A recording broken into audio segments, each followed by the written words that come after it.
Guten Tag. What's happening, folks? Yo. We got Slow Count in the house tonight. Alright. I want to welcome everybody to another edition of the Brewery Boys broadcast. We're sitting out here on a Saturday afternoon at Mr Brews Taphouse on the patio. Enjoying a nice, not so fall day. Yeah, really. Yeah, not so fall day. That's true. Good God, it's 90-something degrees. It's like, whew.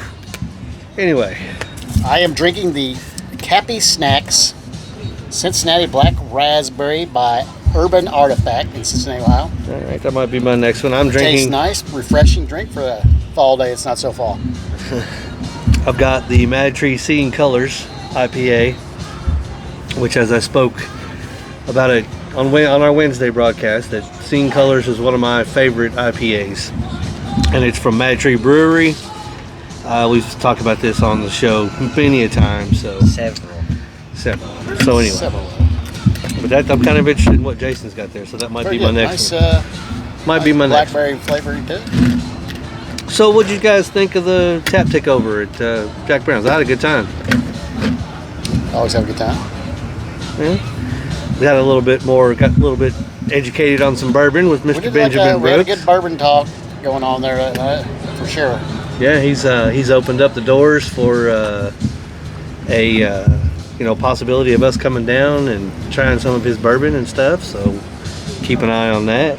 See what's Learned a lot of the very educational show. Yeah, so Would have liked to have had you got some visitors behind you there, buddy, on the fence there. You might want to keep an eye on that one. A couple of hornets or wasps. Looks like they might be building a nest. Would like to talk to the rep, but yeah, that was a little, yeah. Did speak to her afterwards, so, but yeah, I would have. I think she was a little nervous, but next time we'll get it down. We'll get it done. That lime beer was the lime lager was. Yeah, I enjoyed that one. that was really good. Yeah, the Cincy Light Lime, I think is what. No, that was the Legendary Lager Lime. That's what it was. Yeah, that was really good. Yeah. So, I guess. Oh, I need to reach in that backpack over there and get my book out, would you? It's in the second. Ooh, he has notes prepared. Well, no, it's just some notes I had for the last show that didn't get to really go over. So, What was that one thing you texted me earlier? yeah, we'll talk about that as well. And oh shoot, It is a college There we football go. Saturday without Ohio State playing, so it's not really college football. well, it is what it is. So yeah, the big game today is Florida at Miami. That's the one I'm interested in. I want to get and see what's going on with that one. Good rivalry game. Yeah, with both teams. Well, Florida's lost 2 in a row, and Miami's on that back up and coming. So we'll see if the U is back or not, like everybody says.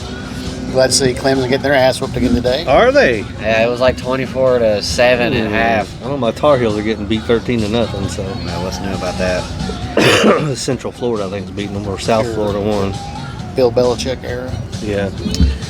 Anyway, so tomorrow we are going to be, well, I don't know if all of us are, but some of us are going to be in Paris, Kentucky for the Gen X show, which is a Generation Next, which is a local wrestling promotion, which has a friend of the show, Jackie Thad, the jackal of the bluegrass. Thad, Jackie Thad, Plaid, Jackie Thad. God, that's a mouthful. Spit it out, bro. Jesus. Anyway, he's making his return to the bluegrass state, his home state, to wrestle for Generation X for the first time in about 6 months, I think is what he said. So they got a nice little lineup. They got some of the popular wrestlers that are showing up. They got Carlito, former WWE star. You've got Killer Kelly from TNA. You got Wildcat Chris Harris, formerly of TNA. And Chris Harris is also going to be the special enforcer for the Larry D versus Aaron Gray Doom Switch. So he's the special enforcer, and of course the Brewery Boys are backing our boy Jackie Thad. So we'll see how. Is he going for the belt? No, this is his. Just as This, yeah, he'll if he wins this match, he gets enrolled or eligible for the tournament, the Royal Rumble, to determine number one contender. So he gets to throw his name. He's eligible for that if he wins his match tomorrow. Okay. So anyway, yeah, we're gonna head down. There's doing a little summit, kind of like a convention thing. I'm hoping to get to talk to Chris Harris. We had a nice little conversation going a few months ago, over a year ago, really. So, but anyway, so pull out that thing that I sent you, because I think this is kind of the state. And of course, we have WrestlePalooza tonight, which is the first pay-per-view on the ESPN app, which I am not partaking. A lot of people work like, but they are saying, the guy works saying that if you have the app, there's no extra charge, is what he was saying. Well, So I don't know, but okay. So anyway, so Mike Bennett, who I think his real name is Mike Canales, or that's who he wrestles as. This is a post from him on Facebook, I think it's on Facebook. Wrestling hasn't made me rich. I'm not your favorite wrestler. I've never mentioned as a dream opponent. I've never been the top guy. I've never gotten a 5-star match. They don't talk about me on wrestling podcasts. Well, guess what, Mike? We're going to start. ooh, I don't trend online. They don't call me the best in the world. I won't tell you I'm the best in the world. I won't demand to be world I'm champion. feeling some bitterness in here. I'm the last of a dying breed. I'm the closest thing left to a territory wrestler. I'm the guy who shows up, empties the tank, and leaves. I don't have a background in jiu-jitsu, college sports, acting, or gymnastics. I spent my entire life being a pro wrestler. I'm the very definition of a journeyman, and I'm damn proud of that. Till the wheels come off. So, my take on that was, yes, I do sense a little bitterness. Yeah. He's upset about something there. And I will say, he is a very good wrestler. He was part of a tag team called The Kingdom with Matt Taven. They have wrestled in the NWA. They've wrestled in the AEW. They've wrestled for briefly WWE. But they were on that lower tier NXT, the developmental stage. They did get brought up to the main stage for about a minute, and then him and his wife both got released. They were involved in some stupid gimmicks where they were she was legitimately pregnant, so they were trying a storyline with that, and it just, whatever. The storylines just weren't meshing what they were doing.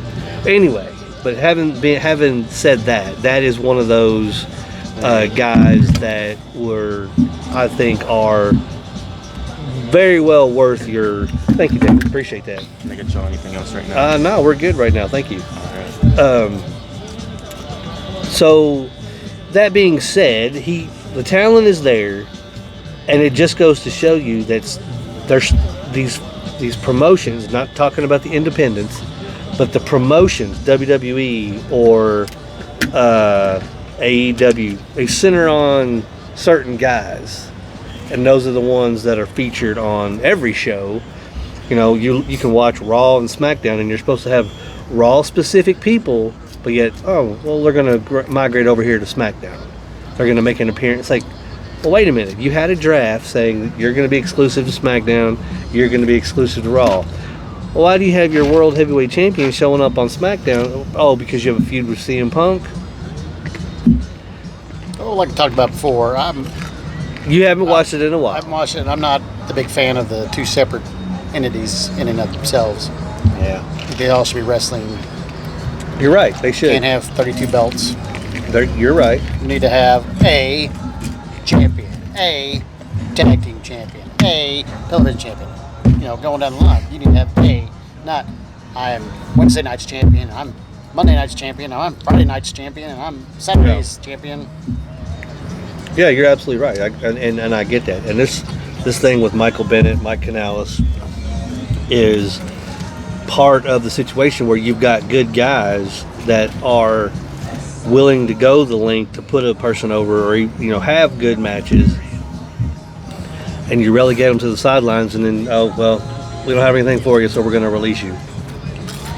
That's kind of why with the independent circuit, that's what I'm kind of getting behind. Not that I've not ever been against it, but I've kind of like it wasn't a focal point to watch their stuff. Well, now it's kind of like, all right, you know what? I'm gonna check these guys out. Something that you're getting bigger into. Yeah, and that's what led me to like the Brian Idol, this Mike Bennett and stuff like that. So I think that I do believe there is, like you said, there's some bitterness in those words, and there's something going on. But guys like that's who I'm going to focus on. So, having said that, And he is in. Which I think right now he is not anywhere. He's just kind of bouncing from promotion to promotion. But that being said, he talks about he's not mentioned on wrestling podcast. Well, guess what? We'll Just now mentioned. the brewery got boys. mentioned. The brewery Yeah. boys are going to be following your ass. So you better produce. Yep. You So, better back it up. so that being said, but I think that's the problem with the wrestling industry now. Buckeye Jason says we don't support non-winners. That's right. We're winners, baby. We're winners. Well, when he was with the Kingdom, they were tag team champions for a minute. So, That was then. This is now. but anyway, so that being said, we are going to, like I said, some of us will be in Paris, Kentucky tomorrow night for the show. Hopefully, anybody that listens to the broadcast come up and say hi. We'll, whatever. But yeah, I'm hoping to get a couple nice little segments going with Chris Harris and obviously Jackie. And we'll see what See what's what. see what we can get going on with others. So now, so you're saying that you have guys from work that are saying there's no extra charge. What you said he has the whatever setup, ESPN. See, I've got the ESPN app. I'm part of the Disney, Hulu, and Yeah, you got Disney, Hulu, whatever this is, and it's supposedly insinuating that there was no extra charge, or There shouldn't be an extra yeah, charge. as long as you had the premium package or whatever, I guess. I don't know. I don't know what we got because I know UFC. If I wanted to watch UFC on the app, I had to pay for it. So I Well, probably. everybody has to pay for UFC. But But I was listening. What was I listening to? It was something to do with football, and they were discussing the guy that was calling the football game was actually going to be helping announce the WrestlePalooza. Wasn't very. Joe Testator, Maybe that was him. I was like, because he did the Arkansas Memphis game, that's what it was. and they're in Indy. Yeah, that's what it was. He was heading over. I was like, it didn't sound like it's like we're just throwing announcers at the new product. Like, why would they? Well, keep no, that's the Michael so that's the ABC influence. ESPN, Disney. Joe Testator has been doing Raw and or SmackDown for about 6 months now. So Wait, what'd they do with Michael Cole? he's still there. He's just been like, I guess they've been trying to figure out their Phasing announcing out. crew. But he's back. He'll be back. Him and Corey Graves will be. Now, see, that's something he's like, all right, so ESPN, whoever takes over, why do they got to put their people in that don't have a fucking clue? Oh, they're all over. You're gonna water down the product again by people that are learning on the Yeah. job instead of having People that already know what a they're seasoned professional announcer that's been in the game, knows the people, Yeah, knows the business. knows the backstage, knows what's happening. But we're gonna throw in Bob that's calling a game on Wednesday night, and we're just gonna throw him in there, and then he's gonna be doing motocross on Thursday. Come on, Well, so that so ESPN, after get your shit together. doing. Yeah, really. so the Auburn Oklahoma game, whoever the announcer, I think Jesse Palmer was one. They showed something and started talking about it, mentioning that it was going to be WrestlePalooza. I get it. It's under the Disney umbrella now. I get it. You got to mention it. You got to promote. But you don't have to. But you got promote it Jesse every day. Palmer going, oh yeah, Io Sky. She's one of my favorite wrestlers. Come on, dude. Are you really telling me you sat down and watched wrestling?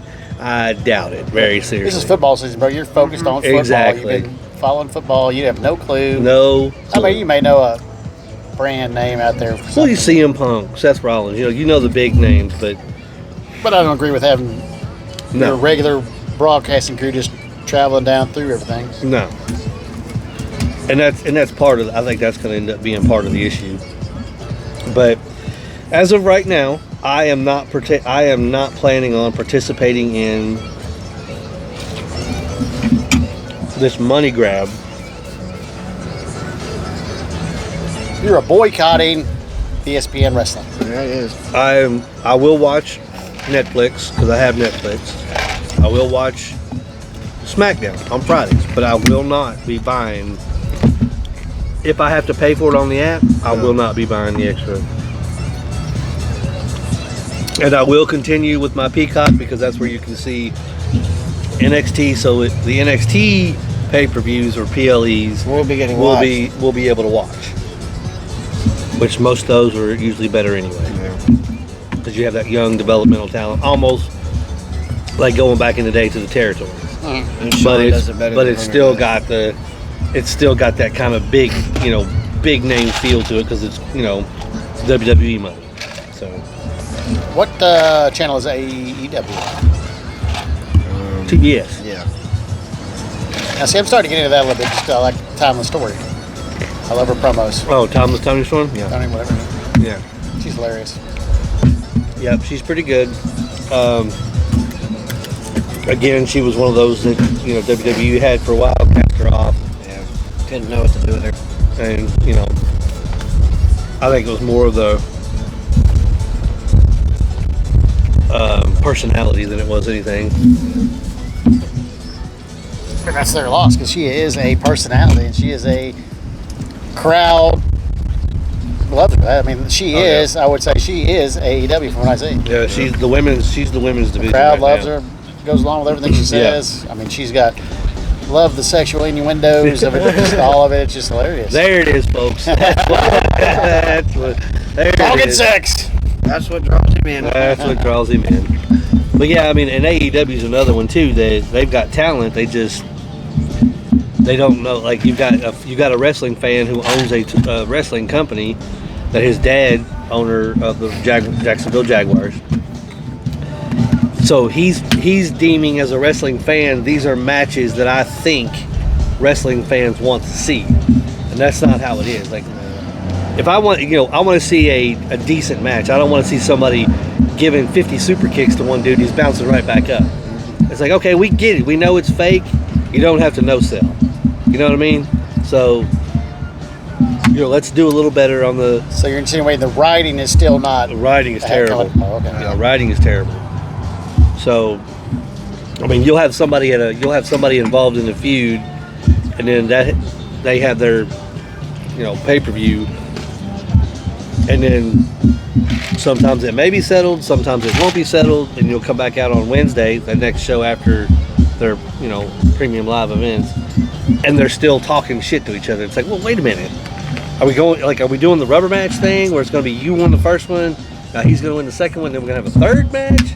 It's kind of like, I get that's how sometimes that we do it, but some of the feuds just don't make any damn sense. Especially how long they've gone too. So there are some, but AEW has some super talented wrestlers. Switchblade Jay White's one of my favorites. I haven't seen him on for a minute, so I don't know. I don't know what's going on with him, but he was one of the ones that came over from Japan. Who else is it? The FTR is a really good tag team. Yeah. Now, who is the main event tonight at WrestlePalooza? John Cena and Brock Versus Lesnar. Yeah.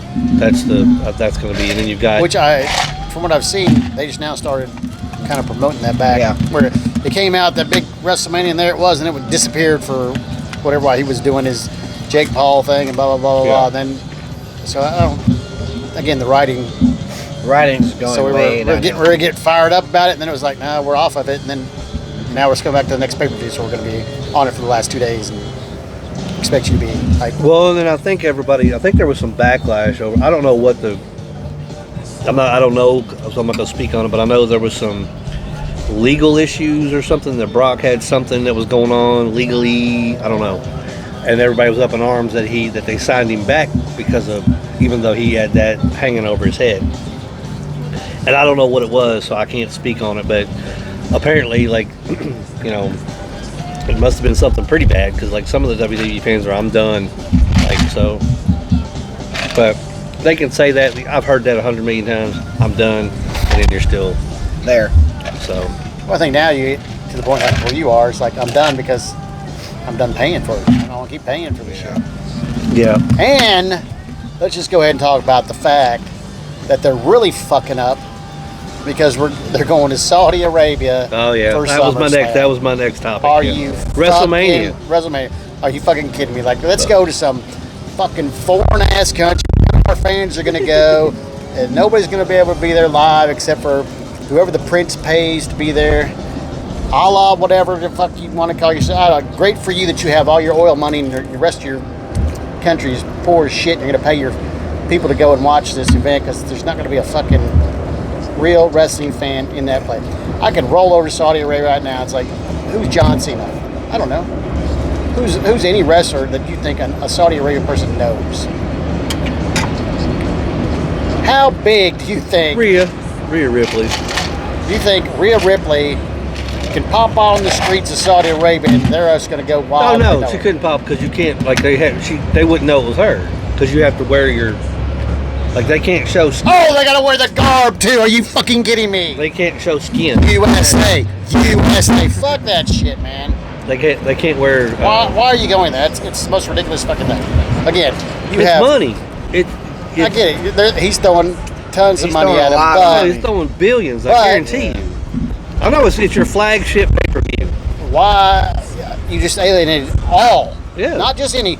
All of your fans. There's not one fucking single fan Who's making that flight? that's making that flight to Saudi Arabia and going to a foreign country that's weird and whatever and gonna go to that event. No, we're not. I mean, And you know, like I said, mean, how they gonna set this up? created- You're gonna watch it on. It's not gonna have the same vibe.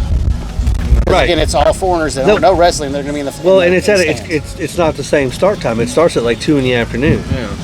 because of the time differential. So it's gonna be on at 2 here. Yeah. Yeah. And it's gonna be on normal time there. Well, it'll probably be noon because WrestleMania is usually, and you know, here lately it's 2 days. Right. So it's probably going to be 12 to whatever because of the time differential.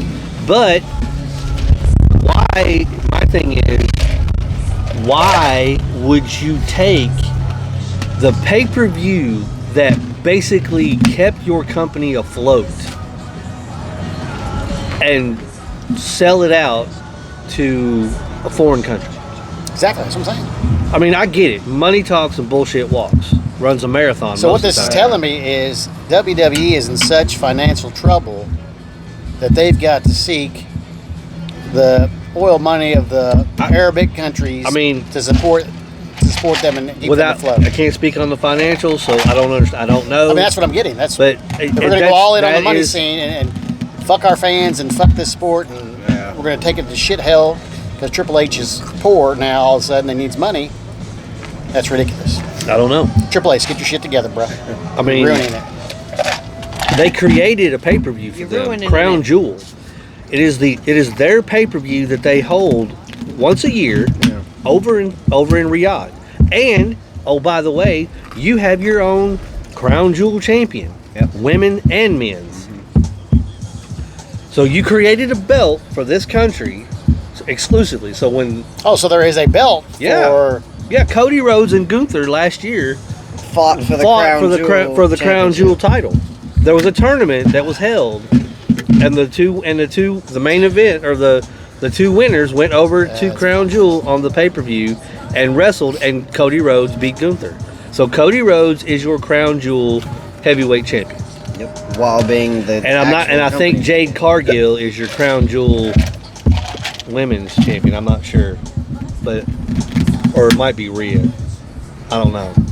But that's the thing. You have your own belt. You have your own pay-per-view. Now you've got the flagship pay-per-view of the company. Yep. That is the kickoff to your entire, like, WrestleMania season kicks off your entire wrestling year. It is your Daytona 500. Mm-hmm. Yeah. Asinine. Like I say, all I'm getting vibes of is you're so poor and your company's about to go bankrupt because you ran it to the ground with your shitty writing and your shitty fucking stupid shit. Your John Cena wannabe year-long review of wrestling, just his people, blah, blah, blah, blah, blah. But This is then, what I've done. you go out and partner with AAA, Yeah. one of the Mexican promotions. That made it even worse. I mean, That's what I'm saying. If you're doing so bad because you're writing and shit and everybody's starting to fall away from it, now you're going outside the country. Good riddance. Yeah. Take WWE, but pack your fucking bags, go somewhere else. Get not the fuck all outta the here. writing is shit. They have some good. Yeah, there's some decent rivalries here and there, but I mean, the fact of the matter is when you have a decent setup, you don't. like stray away from I it. was totally enjoying. So you have in AEW you had the Lucha Brothers, Rey Fénix and Penta Cierro Miedo. So they both come over to WWE. Well, now they're split up. Penta's on Raw and Rey Fénix is on SmackDown.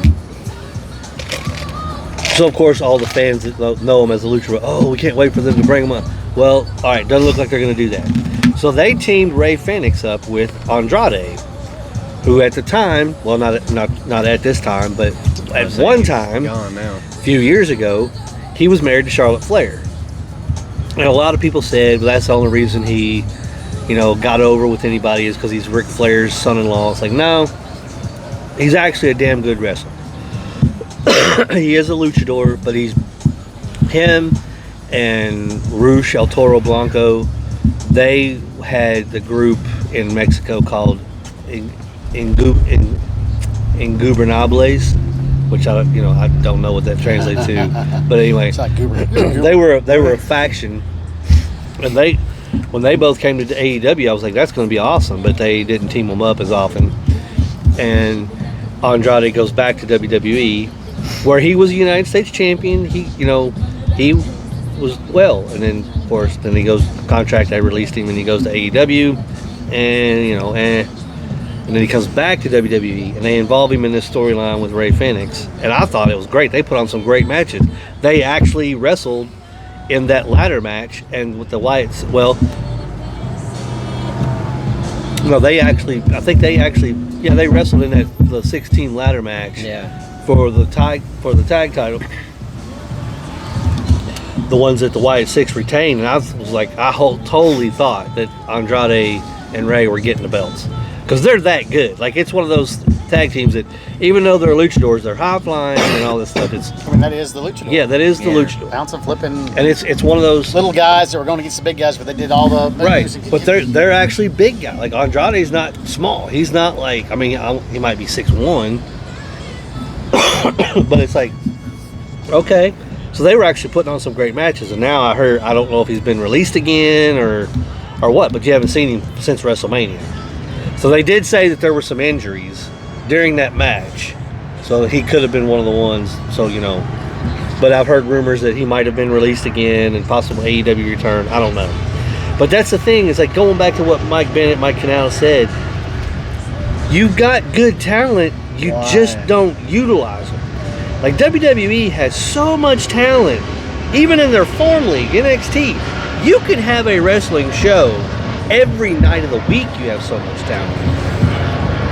Now, would that be, what's it called, diluting? It would be saturating the market with the product. Yeah. But the thing is, what I see from the outside looking in also is, all right, so they got all this young talent, but they're not doing it. They're not. You're bringing in CM Punk again. Let's bring in the old guy. Let's bring in Brock Lesnar that's been gone and back and gone and back. Let's hang on to John Cena longer. Blah, blah. There should be this whole year or any year when you're starting to phase out the older guys. You need to bring in the new guys at the same time, because now you're going to lose Cena. Brock's not going to be there afterwards. Whatever. CM Punk's not lasting that long. And whatever, and then you're going to be like, pal, here's some new people, and nobody knows them. And they're like, right. all this time you should have been doing, their undercard at least. So they're starting to work in with the big guys, and they're tagging up, and they're doing feuds. Speaking of that, they did a couple years ago. One of the WrestleMania matches was Austin Theory versus John Cena. And this was John Cena's big comeback, I guess. Well, it was John Cena's idea to put, and we all know, you and I know, draw the curtain back, that if you put a wrestler over, you're losing to him. Yeah. Well, it was John Cena's idea to lose to Austin Theory, because at that time Vince McMahon had deemed him kind of the face of the franchise type of thing. So Cena was like, okay, passing the torch. So he beat John Cena 1, 2, 3 in the middle of the ring, and that was John Cena's idea. Well, guess what? Last month or a month before, Austin Theory gets released. Yep. It's like, how do you have him put over one of the GOATs, your GOAT, 17-time World Heavyweight Champion? You're toting him as the greatest of all time. You had this kid put him over 4 years ago, whenever, or no, it might have been the first WrestleMania back from COVID. How do you have that happen? How does that happen? And now, he's released. Because guess what you did? You stuck him on a tag team, he was stuck in the fucking mid-card or lesser, and you didn't do anything with him. He's a 2-time USA champion. He's his money in the bank. It was like, yeah, he won Money in the Bank. He had the worst cash-in of all time because of the story, because of the writing. Yep. He was going to cash in on Roman Reigns in one of the matches with Brock Lesnar. He gives the referee the case. He says, I'm cashing in, and Brock Lesnar F5s him. It's like, and then that was the last you heard of it. It's like, what? So, yeah, I can go with your point. If you're going to put somebody over with your biggest star, you're essentially saying, I'm passing the reins to this guy. Yeah, so you should be promoting him. Just like when Andre the Giant did that for Hulk Hogan. Just like any of them, name any wrestler out of the Memphis Wrestling League, they put somebody over and they became the stars. That's where all your WWE stars come from. Got put over and stepped up. So if you're going to do that, you're like, if you're going to put him over and some no-name person's going to beat John Cena pretty much, then that should be your next up-and-comer. Writing is for him, superstar. Yeah. You don't just hey, put him over them. That's like a house show. Yeah. That's definitely a house show. It's like, hey, all right, John Cena got beat the other night in Lexington, Kentucky. We didn't see it because it's a house show, blah, blah. But, then the end of the story. Right. But if you could do it on a pay-per-view or something. Well, it's just like, I remember hearing about a house show when Brett beat Rick for the WWE World Heavyweight Championship. That happened at a house show. And that was Ric Flair's idea. Yep. Because, Brett was, they had deemed him the face of the company. So Rick was like, yeah, I can get behind that because of the legacy, the Hart Dungeon, the Hart family dungeon. I'm just not going to turn the belt over to anybody. Flair was on board for it. And it's like Flair had the utmost respect for Brett. I guess the same thing was, Brett, Flair. If you can remember back in the day, it used to happen quite often as far as house shows, but it was still big name guys. Yeah. They were going to the pay-per-view, and they'd wrestle over here, and oh my God, he lost the belt. And then the next week it's like, no, he got it back. And then we're going to the pay-per-view. It's like, now it's the final showdown. Yeah. On Right. live, and everybody can see it. Right. But occasionally, for your house shows, for your fans that came to your show, you'd show a big match and be like, oh my God, and they got something spectacular. Like, oh my God, he got beat, and we're not even on TV. What the hell's going on? Oh my God. Yeah. That's unheard of nowadays. Unheard of. Yeah. Well, house shows are unheard of anymore. It's either Everything's Raw, on. SmackDown, or PLE. You don't have something showing up on a first Thursday of the month anymore, like when we were kids. So, my take on it is I'm gonna focus on these independent guys and trying to shine a spotlight on them, because obviously the WWE, Obviously, Triple H is going off the rails. I did see couldn't really see, but I saw him in Shawn Michaels, man, looking. Oh, that was rough at as NXT.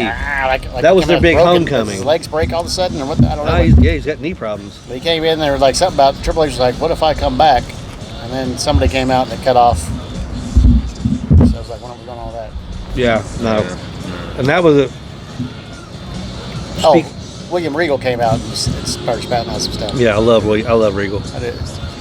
Talk about a guy that was underrated, was a great wrestler, and was always used to put guys over and always was training guys. Yep. Was William Regal. When he was NXT's general manager, he made better matches in the main card. I mean, he was training behind the scenes, training the young talent. He'd come out and he was the one that wrestled the young talent and put them over. What was it, COVID, when NXT was topping the charts over Raw and SmackDown? Mm-hmm. I can think of numerous times he lost to somebody and was just because he put them over. Yeah. But that was a travesty too. Is you have NXT Homecoming, which you're bringing back all these former champions and talent, and you have one of the biggest NXT champions that was not there because you released his ass, and that's Karrion Kross. Yep. Karrion Kross was one of the best NXT heavyweight champions that they ever had, and They scrapped him from the history. he was like, I mean, and then of course he got brought up to the main roster the first time around. So give me an example of somebody that's come out of NXT and become successful in WWE. Finn Balor. Yeah. Never heard of. All right, so anybody I name, you're never gonna hear of. You've never heard of him. All right, are they still in the WWE? Yeah, Finn Balor is. Yeah, he's one half of the Raw Tag Team Champions for the Judgment Day. Him and JD McDonough. Pull up Finn Balor on your phone. And then you have Rhea Ripley. She was NXT Women's Champion. Charlotte Flair, NXT Women's Champion. Bayley, NXT Women's Champion. Bayley's been around. Has NXT been around that long? Mm-hmm. 44. They've been around for a while.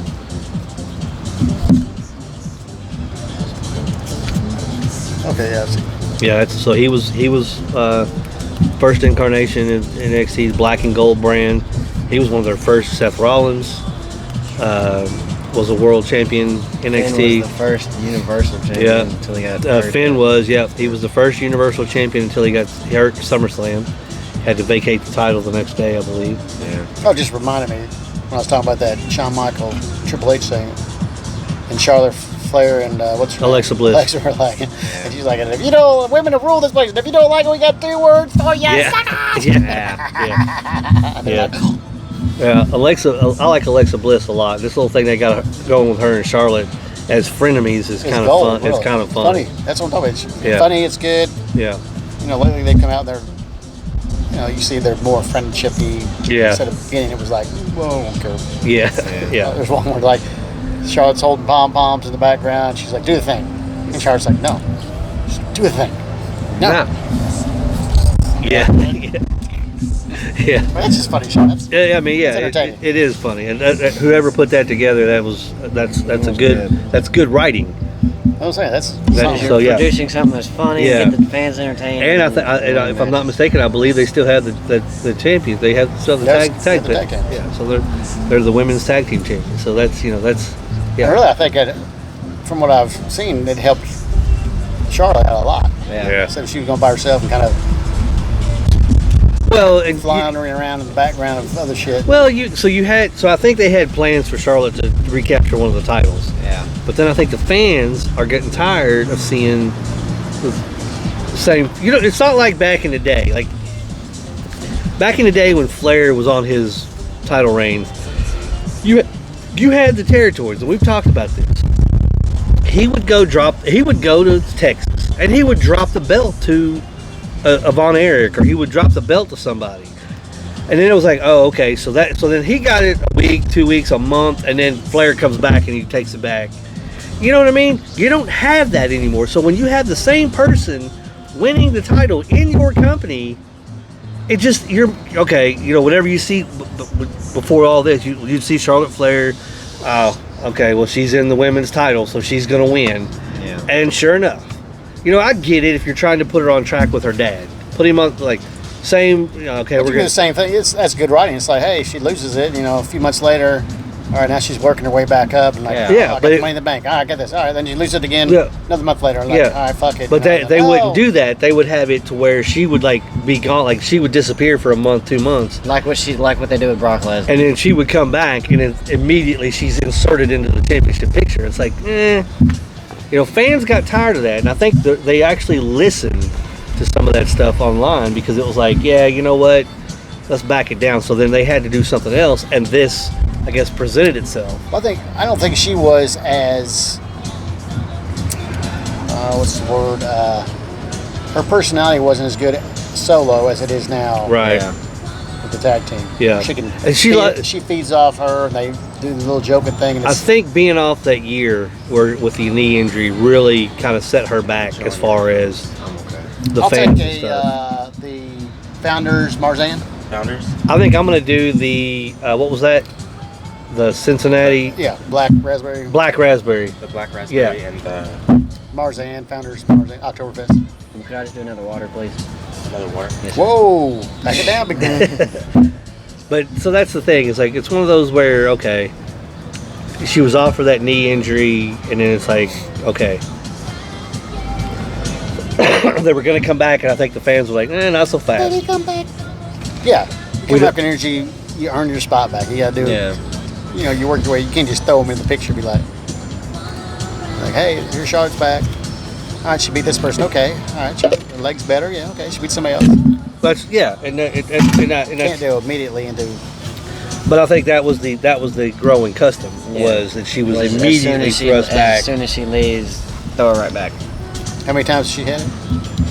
13, Is it 13? 13 or 14, What's her dad? 18. 16. 16. So she's That on would be great. track. I would like to see that. I mean, everybody would like to see that. I think old school guys would be like, cool. Maybe Flair's in the audience for it, Yeah. Oh yeah. or maybe Flair comes in and does something and she wins. He did that one time. Yeah, he He won 13, I think. He helped her for a bit. Yeah. He was her manager for a while. Yeah.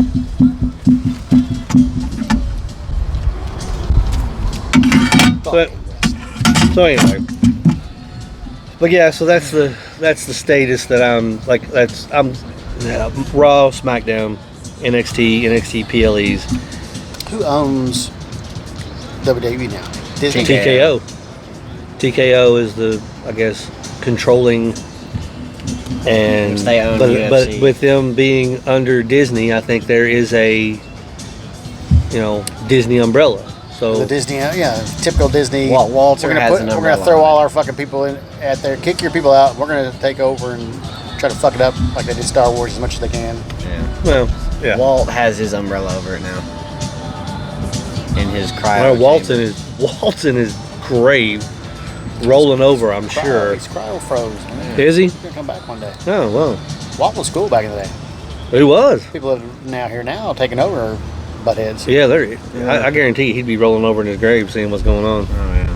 But yeah, so that's my take on, that's the wrestling scene, and obviously, like I said, trying to get you to watch something. That's why I've kind of ventured toward the NWA, the old territories. You gotta feed him positives.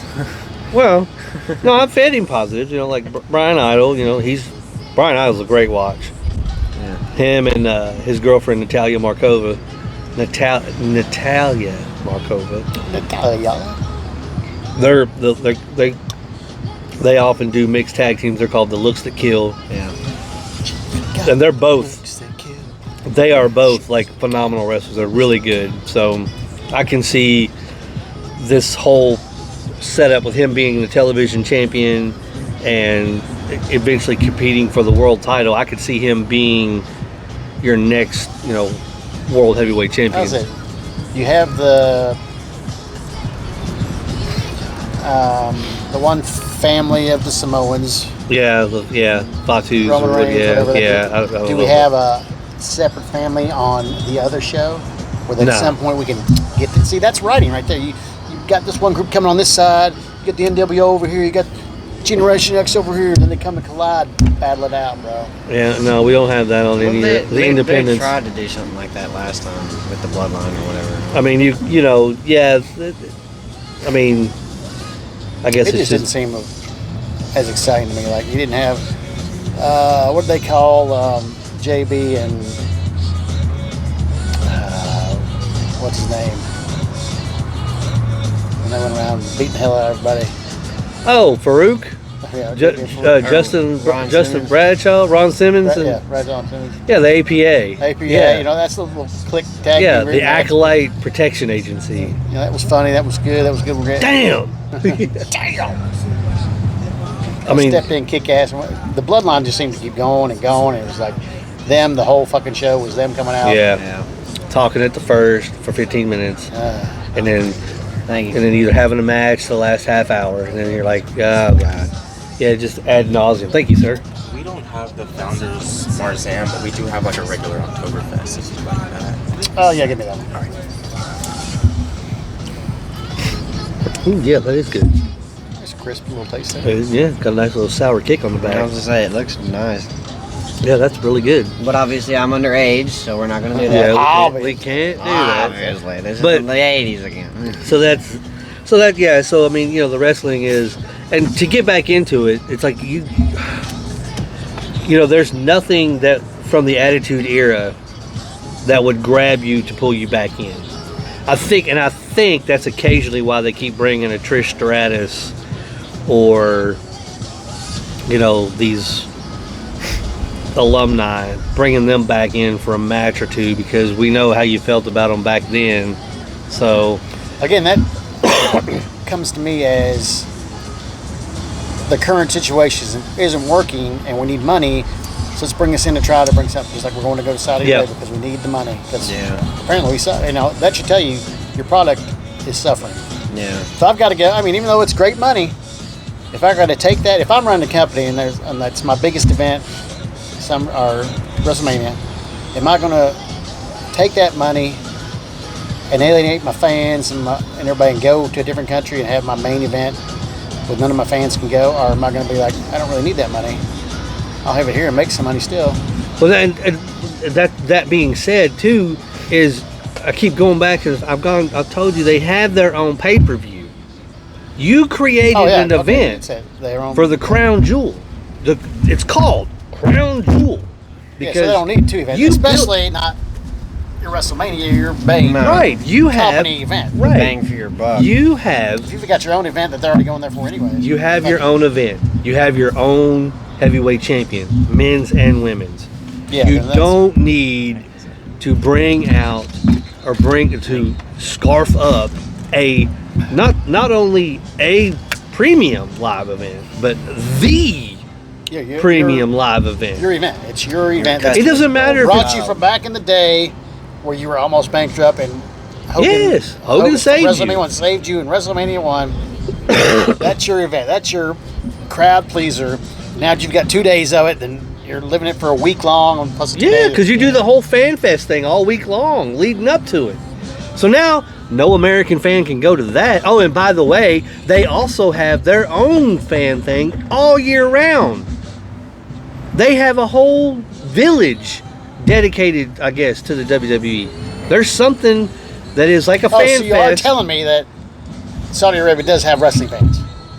They probably just know the big names. That's it. Like when you watch you remember the Prince is just throwing money like, hey, my subjects, but watch this now or you die. All right. Kind of so you remember back in the day watching the sitcoms and stuff, and you remember the term canned laughter. Like it was like laughter that was plugged in, and some were filmed in front of a studio audience, some had the laughter piped in. I used to love that. Yeah, but anyway, they filmed it. Right. All right. So when you watch a Saudi pay-per-view, Crown Jewel, the crowd shots. Guess what?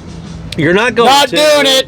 You're not going to. USA. But, all right. How about this? I will send you some clips, and you tell me, because when they show the crowd, I feel like it's a staged camera shot. Well, that's what, if you've heard me this whole time, it's like the Prince has got the money. He's paying the people to do this. Yeah.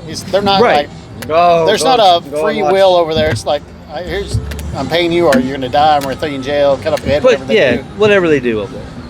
But my thing is, like if you watch wrestle, Yes. In their wrestling gear, do they have to wear their little cabal? No, whatever the fuck they it's called? wear have to they wear wear the they have cloths they over wear, 'em. no they don't wear cloths. They wear skin suits. Yeah. Pull up Rhea Ripley from Riyadh and show him an image, or pull it up. Well, you watching football on your phone, aren't you? Yeah. Yeah, pull up Rhea Ripley Riyadh or whatever, however you say it. But it'll show you what they have to wear, because they can wear their outfit, but their Still has to be covered. their skin has to Their be face covered. can be open. Yeah, Ooh, that's like breaking a law for them. it's because they're American.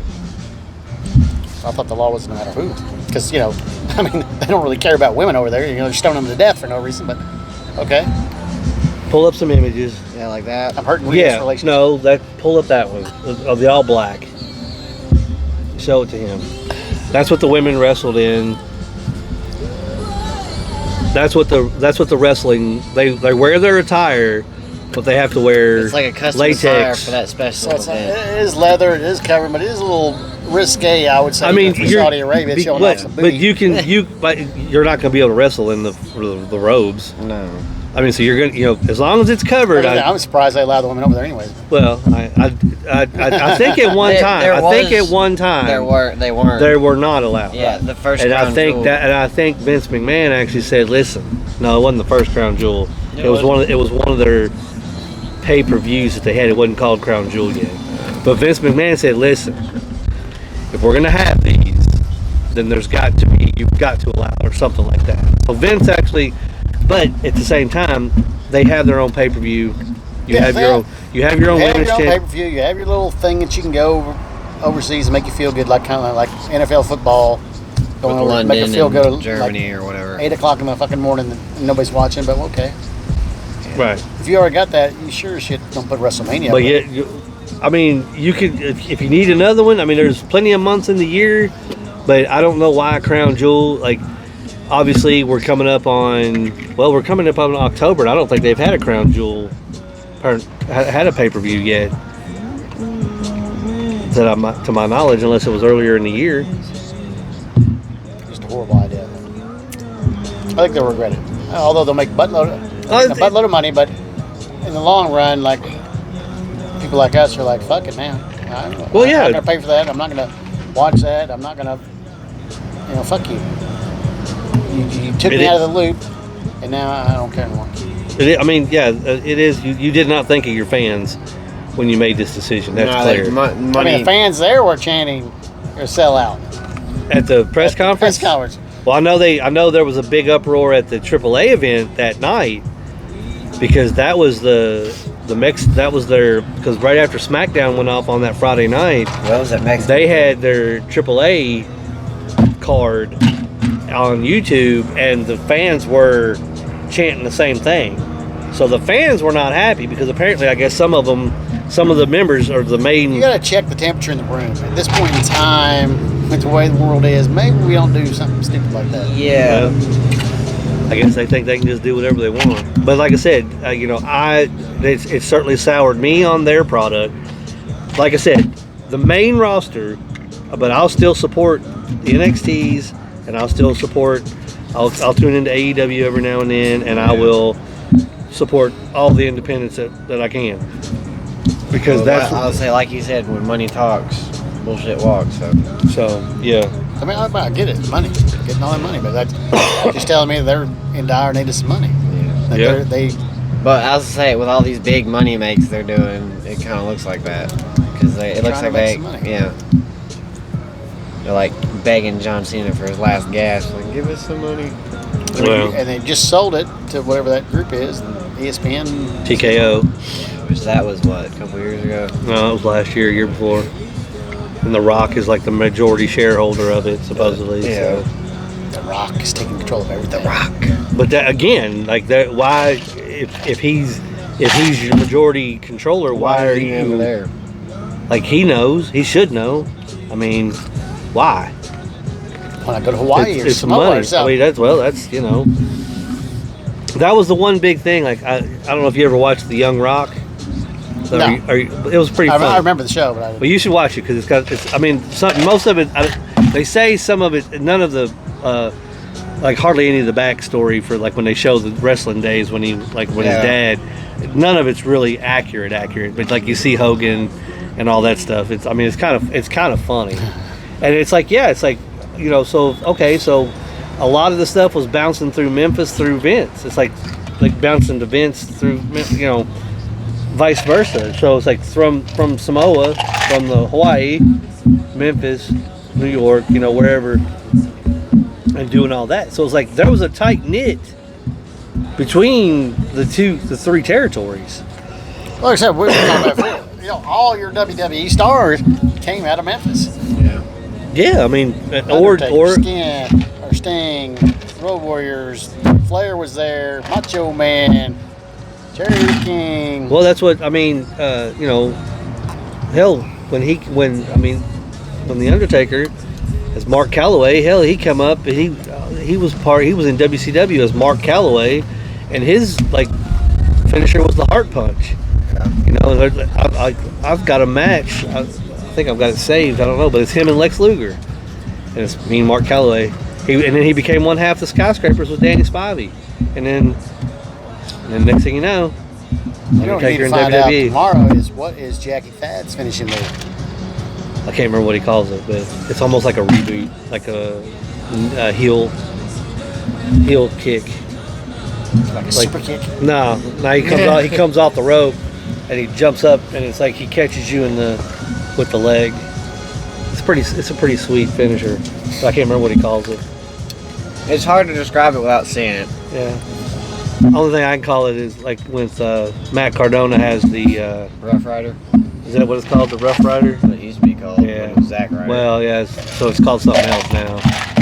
But that's what it puts me in the mind of. Is the pile driver still outlawed? Yeah, in WWE it is, but I guess they can use it in other. That was like the finisher. That was a lot of finishers back in the day. It's like, what happened to that? Oh, now it's outlawed because of the neck. Well, okay. Yeah. Figure 4 leg lock. That was a finisher. Yeah. Your boy Bret Hart. Yeah. Sharpshooter. Yep. It's a very different time in the wrestling industry. Yeah, right. For sure. Different promotions, they no sell, and then certain promotions. I did see where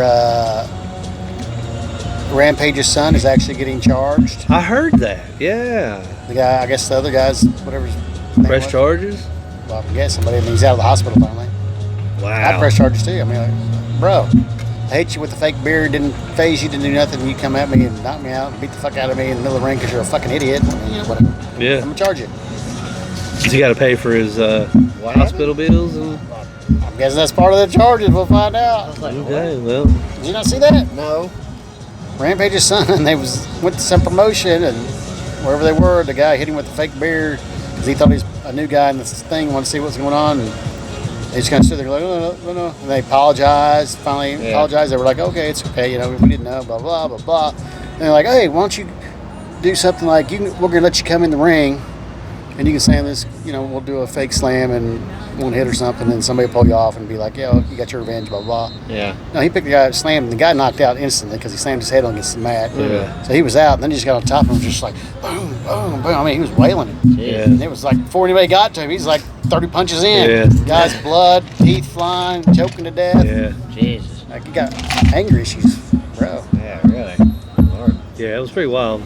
I can't believe he didn't get arrested that night, but he only got arrested. I guess they thought it was part of the promote. I guess, I don't know, but yeah. I mean, you can tell right away it wasn't part of it. Because you could tell real shots were happening. And you could tell he was out, and he was just like... See, that's what I think when you, I know, well, I mean, obviously bigger promotions, closed circuit TV in the back. Most people are standing around watching the monitors and stuff. Yeah. But it's almost like if you're the referee in that situation and you see the first real punch, it's almost like if you don't want to get involved, I'm signaling, come, get down. There's a problem out here, and then, we got, we're emptying the locker room because this motherfucker can't control his, roid rage or whatever. But I said, it was all cool in the back. Hey, we apologize. He was like, hey, I apologize. Okay, yeah, I understand. Yeah, blah, blah, blah. That was it. And it was like, then he's got, of course, he's on his phone because I guess they follow him everywhere he goes with his little YouTube page. And he's like, they tell me I can hit him. I'm gonna go out there and hit him for real. I'm not gonna stop hitting him. Blah blah blah blah blah blah. So he's admitting before he gets in the ring, and he's gonna do something. Wow. And he doesn't. That's an idiot. Like, whatever, Yeah, you're an idiot. So I don't know. Interesting. So I think we're all in agreement. You know, we are not feeding into the WWE monster, that the money hungry monster. So I know you haven't watched it for a while, but like I said, to get you back into watching, it's like, you know, check out NWA, check out.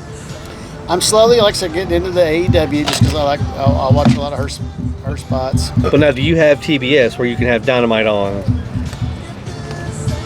I think so. Okay, so you could like put it on a Wednesday night at 8 o'clock and just kind of have it on in the background. Yeah, I'm paying attention. Okay. All right. It's not like back in the day when, you know, when was it back in the day? I was managing Max and Irma's. Okay. You remember that place? Yep, I love Max and Irma's. I love this lady with the boob tap. The game room set is awesome. But I was managing there, and we had the two TVs at the bar, and it was Monday Night Wars. So I had WWE on one and WCW on the other. It was all, you know, that was must-watch TV. That's when I was like, I had to watch it. You're like, hey, I'm gonna turn it on because it's on. But now it's like you said, Wednesday night. If I remember it's on Wednesday night, maybe I'll turn it on. Yeah. Well, and then plus, I mean, there's not a lot. Like, you didn't have the. You don't have like a promotion or a magazine like that's running, going, hey, this week, this is the matches. Yeah. You got to watch the show to see what's going to happen next week. You know, and then obviously, like we talked about, premium live event. All right, we know what we watch the premium live event. We pretty much know what the aftermath on Monday, you know, or whatever is going to be. But like back then, you had they had their own magazine. Like WCW had their own magazine, and WWE had their own magazine, and you still had Pro Wrestling Illustrated. And like Saturday for WWE was kind of like a recap of the week's events, and they would tell you what was going on the next week. And they did cut some promos, and you saw what was going on. They explained blah blah blah. So you could see you could see kind of like we're in the day age now, like Turnbuckle Tim and his festival of music tour he's on. He's like gonna go to the Beach Boys. Like, I didn't know the Beach Boys. I didn't know the Beach Boys. I like the Beach Boys. You know, even though there's one guy, I still like the music. Yeah. John Stamos is there. I said, we didn't get confirmation, so he may or may not have been. Oh, he's there. He's their drummer. Oh, he is. He is the okay. When he first started out, he was just doing a couple of things, but now that was years ago. All right. He is the guy. Okay. But it's like New Amphitheater. I like that. I've seen the story. Luckily, I was at my dad's house, and he likes to watch the news, so I saw a story on the New Amphitheater downtown. Oh, Garrett Town Park. I don't know what it was. But, Garrett Park. Cool. I thought it was just like a.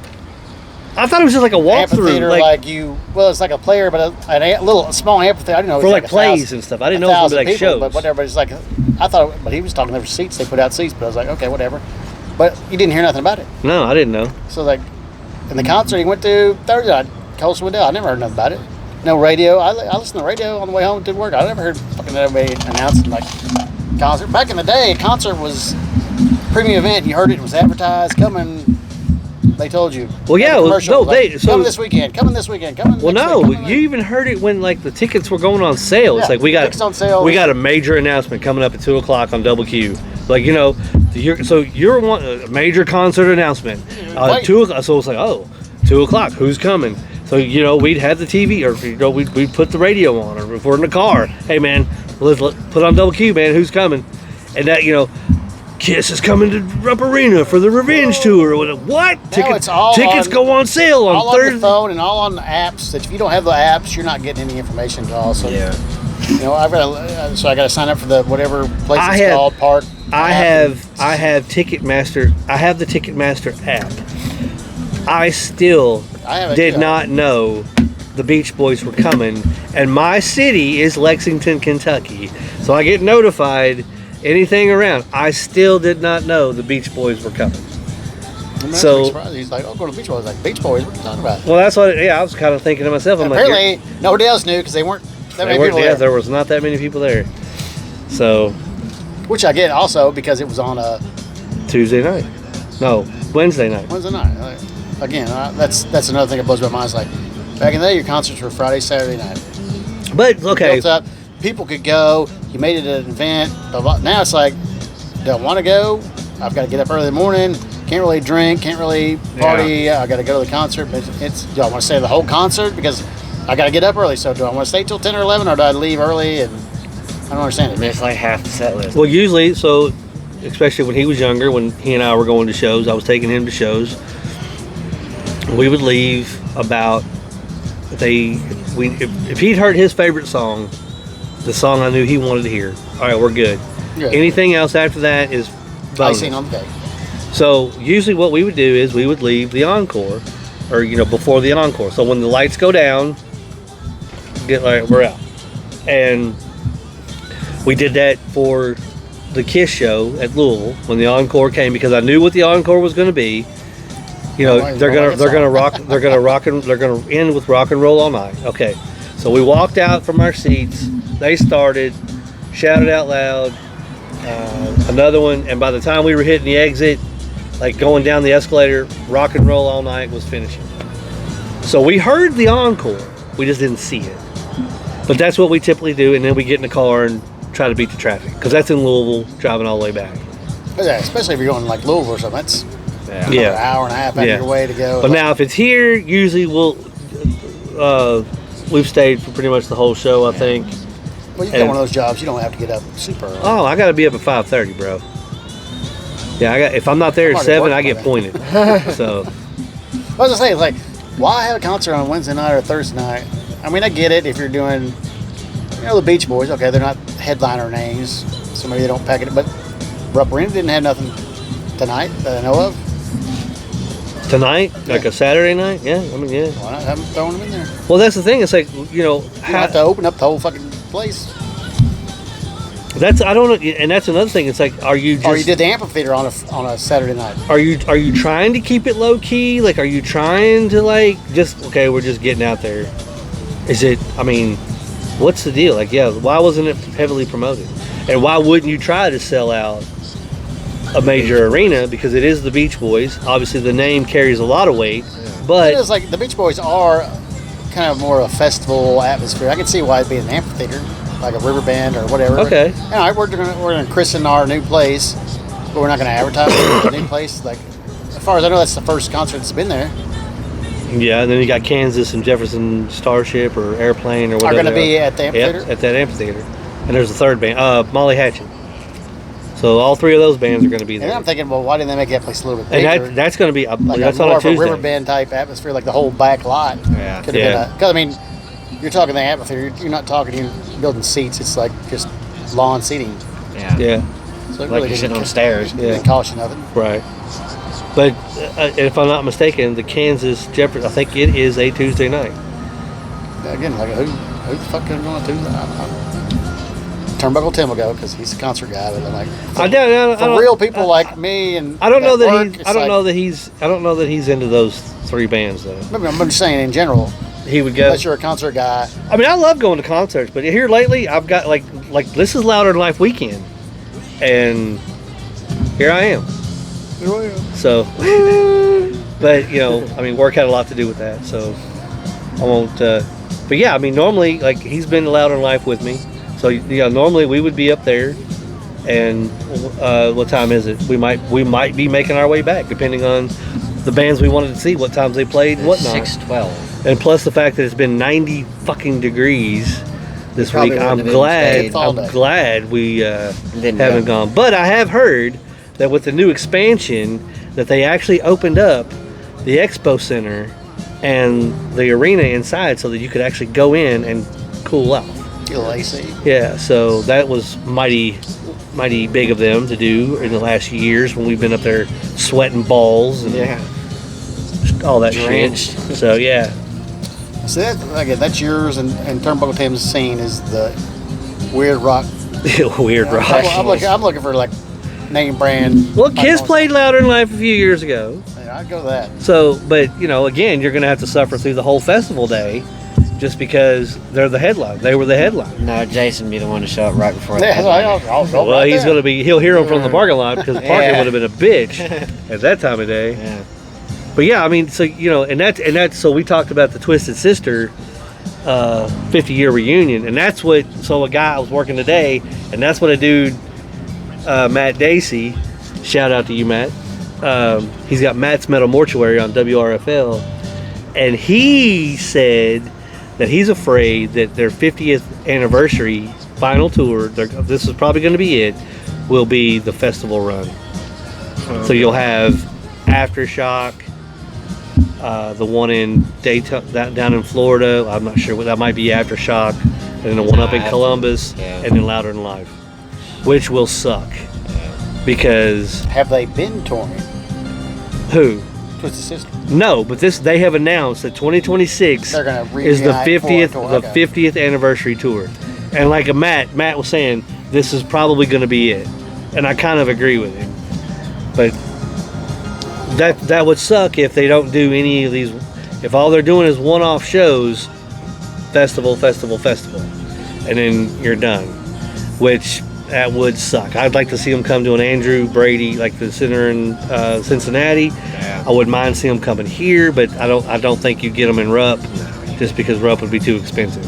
But Twisted Sister, Not that pretty big of a name. I mean, if you combine with some other people, Yeah. well, yeah, you got to have the opening acts and stuff. But just like you open it up with somebody else, like Rat, or you come in. I don't want to hear Stephen Piercy nowadays. I'm just saying, Give me- just insert another '80s band, That's good still. where, Def Leppard or somewhere. Where you coming in with No. a combo group. Joe Elliott doesn't have it either. You don't think No. that's your band, man? No, yeah, but no. The Hysteria record on repeat. Yeah, Hysteria, Pyromania, Wore that tape out. wore it out. How many Wouldn't even copies? come out of the cassette thing anymore. It's like, How many? couldn't get it out of there. Yeah, how many copies? Yeah, But like that's what you come in with another band to fill an arena. A couple '80s band hits. Somebody that could. I would love to see I don't know why they don't do it. They can't get their egos together. It's just more than one band, almost like a '80s festival oh, that'd be great. stadium tour. Like, hey, we have 6 bands coming. Oh, I'd love that. Starting it on a Saturday at noon or whatever. And we're just all day long. Till 2 o'clock. Rocking Started the at 2 fuck out. o'clock. I mean, I remember bands. Do you realize that would sell? That's like a festival in and of itself. oh, I'd be there.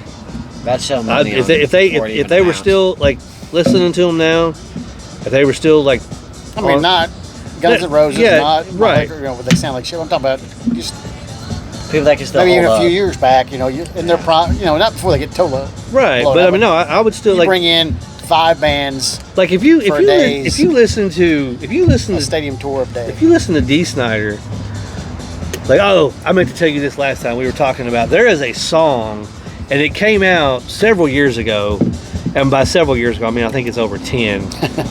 There is a song he did. There is him and Chris Angel did a version of "We're Not Gonna Take It." Magician. Yeah, the Magician, Hit a song. Oh my God, and it was done in. he's disappeared. I see what you did there.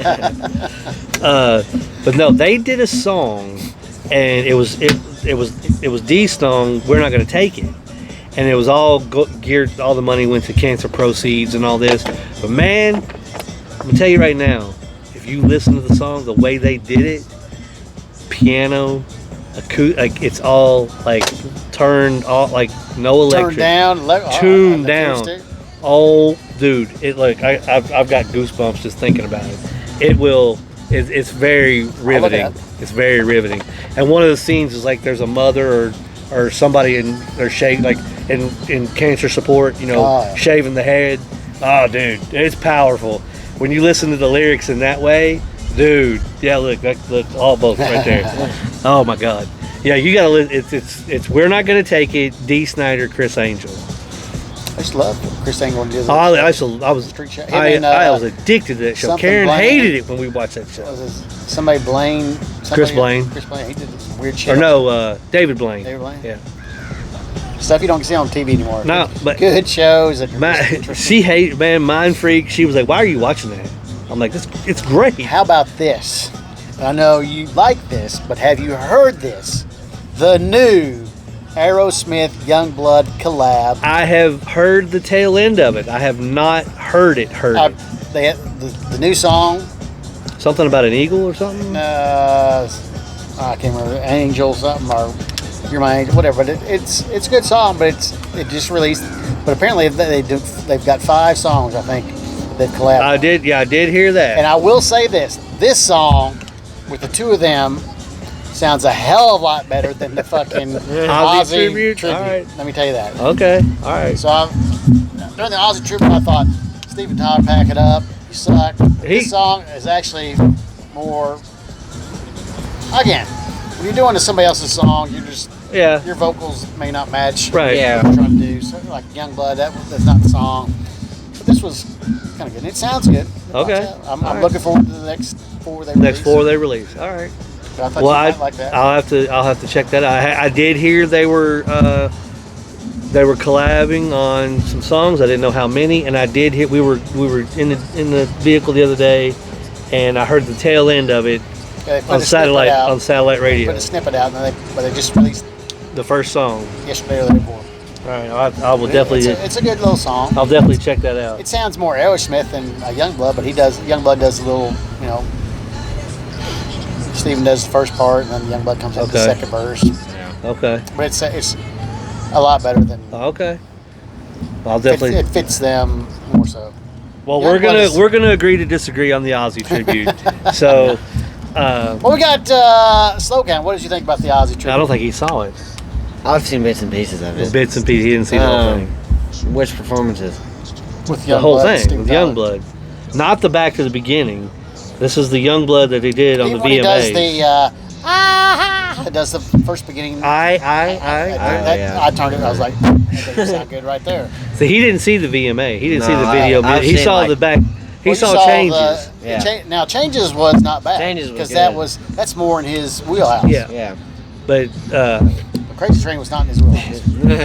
yeah, he didn't see the. Billy Idol's version of No More Tears wasn't bad. That was pretty good on when the Hot Rock and Roll induction. Yeah. That's pretty good. They did a whole little tribute where in Billy Idol they finished it up and he did No More Tears. Yeah. That's pretty good. Another one I'm looking forward to is whatever the hell they call themselves, Nick and Evan. when they put out their album. Yeah. If you're you're into your little crochet lately, Jim Crochet, I think that would fit well with that realm. Oh yeah. What Oh they're yeah. doing. Very More much of a so. 60s, 70s kind of folky. Yep, sound. exactly. And that so that's going to lead me into my next topic with we talked about it touched on it, that CD Central is no longer around. So Cut Corner, the employees or some of the employees I think got together and bought the building or they took it over. They are now calling it Cut Corner Records, which is, I believe, what CD Central evolved from, was Cut Corner down when it was on South Hill Station. But speaking of Evan and Nick Simmons, Evan Stanley, Nick Simmons, if you want to get that album, you could go get it from CD Central, because they will have your LP, CD, And vinyl. anything, vinyl, LP, that they will have all of your needs at Cut Corner Records, formerly CD Central. For 30 years, CD Central. Now it's back to Cut Corner. So, you being old school like me, that you're going to want to have a copy of it in your hand, unless you've evolved to the digital age, then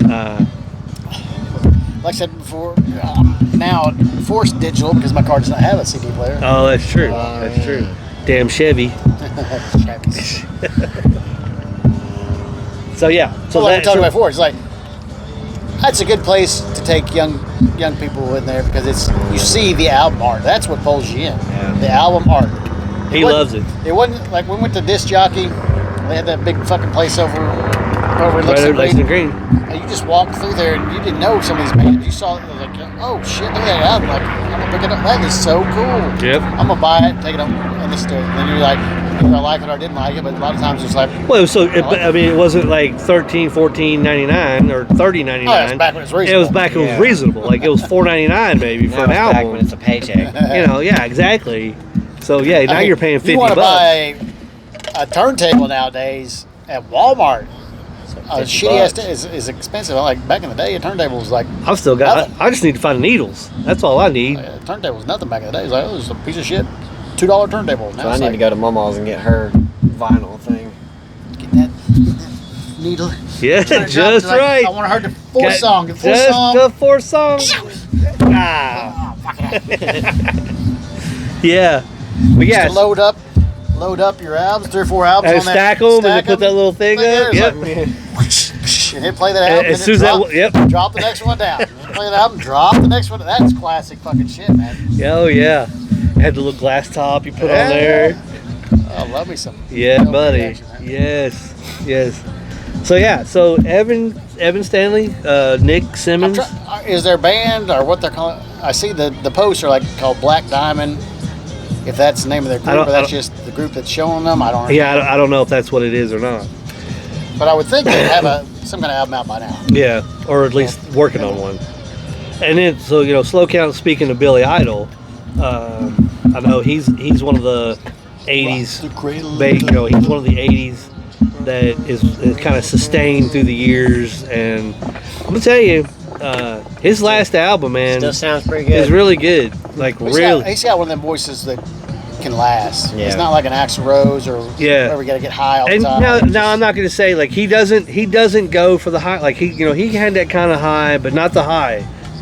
But he would, like, you'd still hear that, like that one song where you're like, ow, he doesn't do that. But and you can there's some songs when you can hear the age in the voice. They've toned him down. But it's his vocals He can still go. and Steve Stevens on guitar is crazy. oh my god. The two when they paired those two up in the 80s, fucking magic. I mean, they fucking bottled that shit. And here, they need to have more of that, because those two together are fucking gold. Absolutely magic. I mean, did you know that Steve Stevens did all the guitar riffs for Top Gun? The original Top Gun, he is the instrumental soundtrack of that movie. And it's like because they did that in concert. Like I knew that, but like when he does it in concert, it's like Top Gun. Oh well, in his guitar solo, he breaks into the he'll medley of he does that little whatever the Billy will do his songs and then he'll go off stage and he'll start into his little do his guitar solos. He did that. It's like I can't think of what it is, but it's like think about that, the 70s and 80s bands where you had rocking out for a little while. It's like everybody wants to take a break, so then we're gonna do a guitar solo. Yep.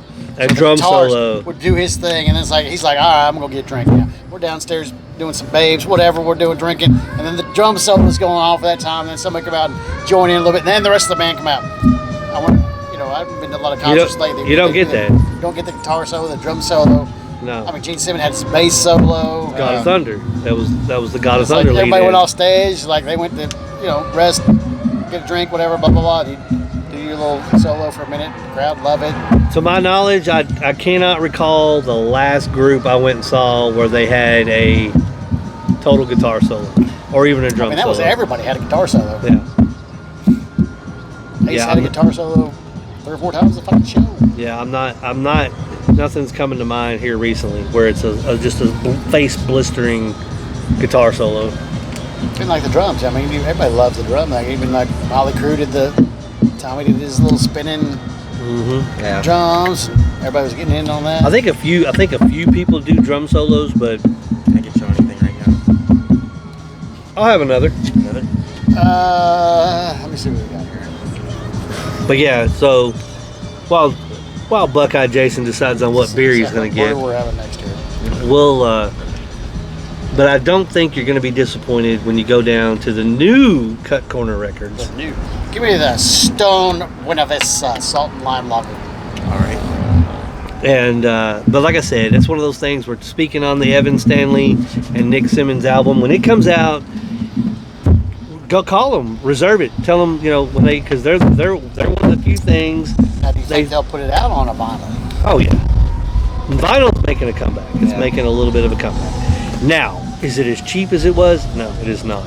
You're paying about $20 for an album now, vinyl, and you're paying like $13. I mean, it's making a comeback when Walmart has vinyls. Yeah. Well, hell, I can't remember where I was. I can't remember where I was, but I was in a store that I didn't think, and they had vinyl. McDonald's. No, Meyer. no. Was it Meyer? It might have been, because you said something about the Pink Floyd album being on there. I don't know. Something was in there that was on a vinyl record, and I don't remember what album it was. All right, well, I can't remember where I was, but yeah, so I saw vinyl. I was like, holy shit. And it's not someplace that you'd expect to find vinyl. Like I said, it was like whatever, how long it's been, Walmart brought it back, and I was like walking through Walmart, like, I got fucking lot of records at Walmart? What the hell? My Yeah. shit. What the I hell? remember. And I looked at the turntable price, I'm like, damn, it's like craft music here. It's like craft beer. Craft music. Turntable is now $50. Like, what? It's a piece of plastic, bro. Yeah. So that's one of the things too. It's like back in the day, you know, when they started putting parental advisories, you know, the parental advisory on the bottom of the, Because of Two Life Group. and Welcome to the fuck shop. but you'd go to Walmart and you wouldn't have the parental advisory, so you knew it was edited. So I was like, oh, don't buy nothing at Walmart because they don't sell the real version. You're gonna get the edited version.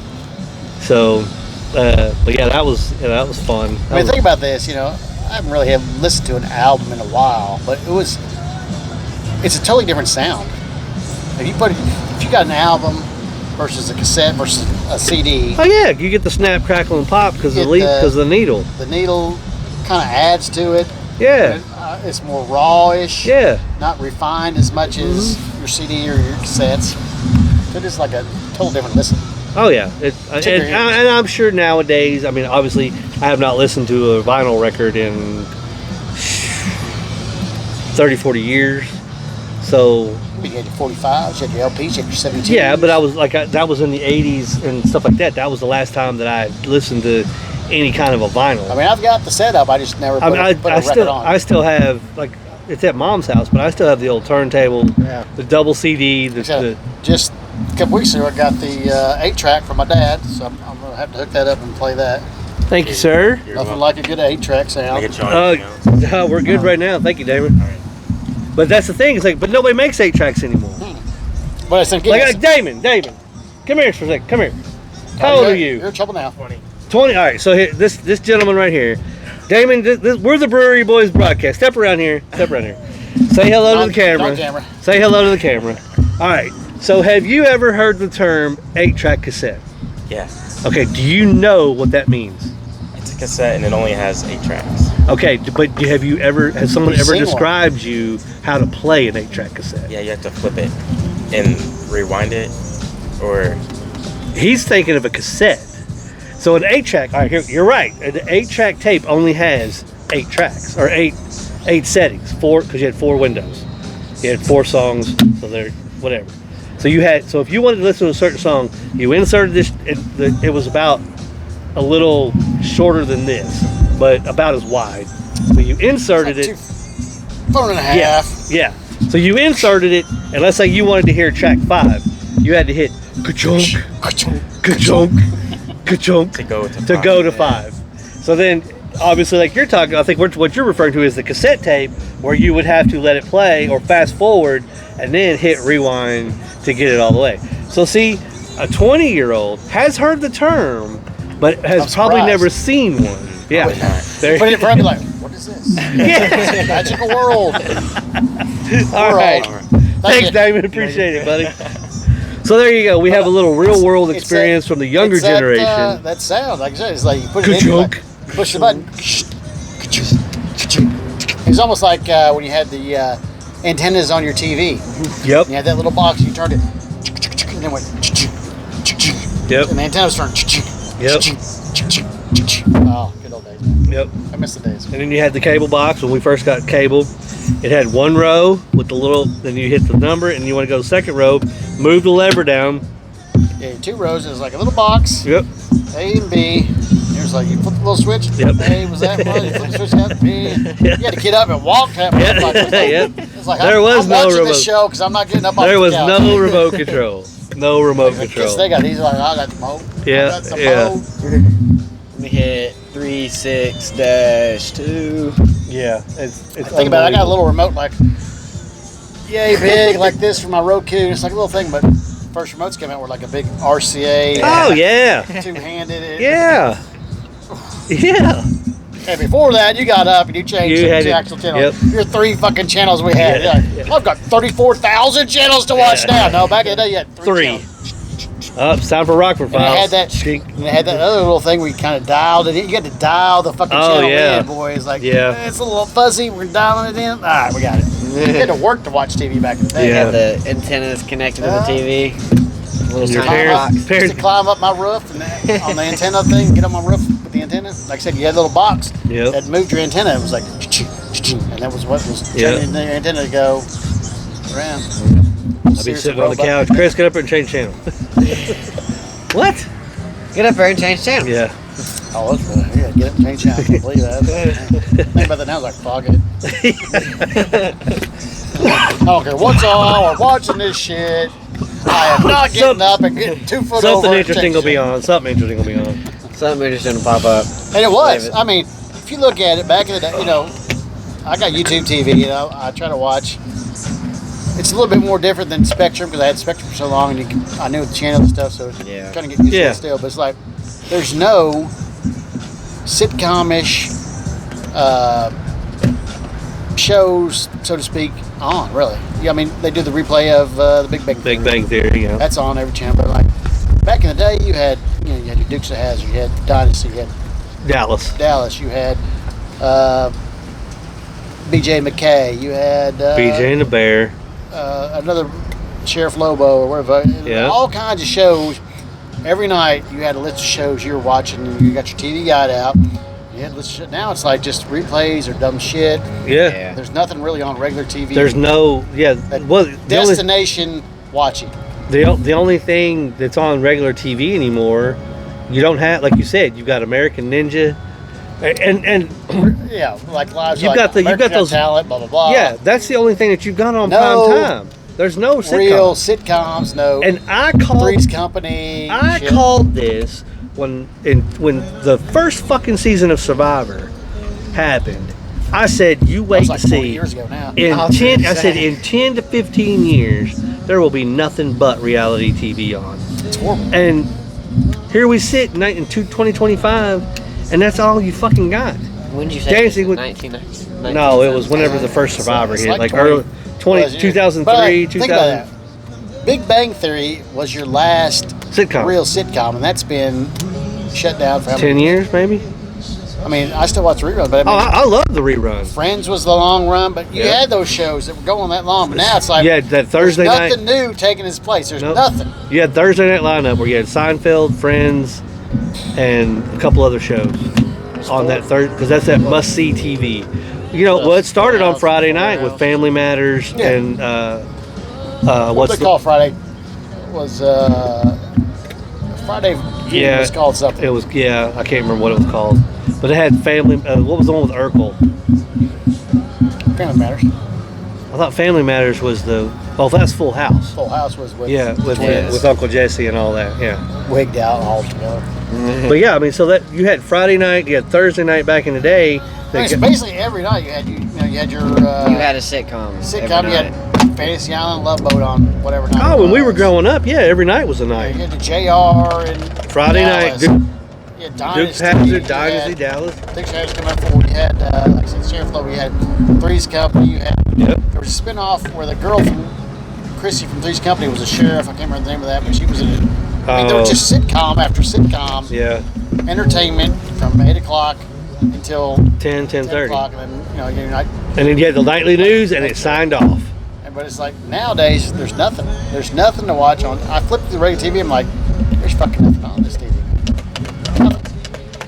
Where are the sitcoms? There are none. Or somebody trying to make a comedy sitcom like a Friends, like a Seinfeld, like a Big Bang Theory.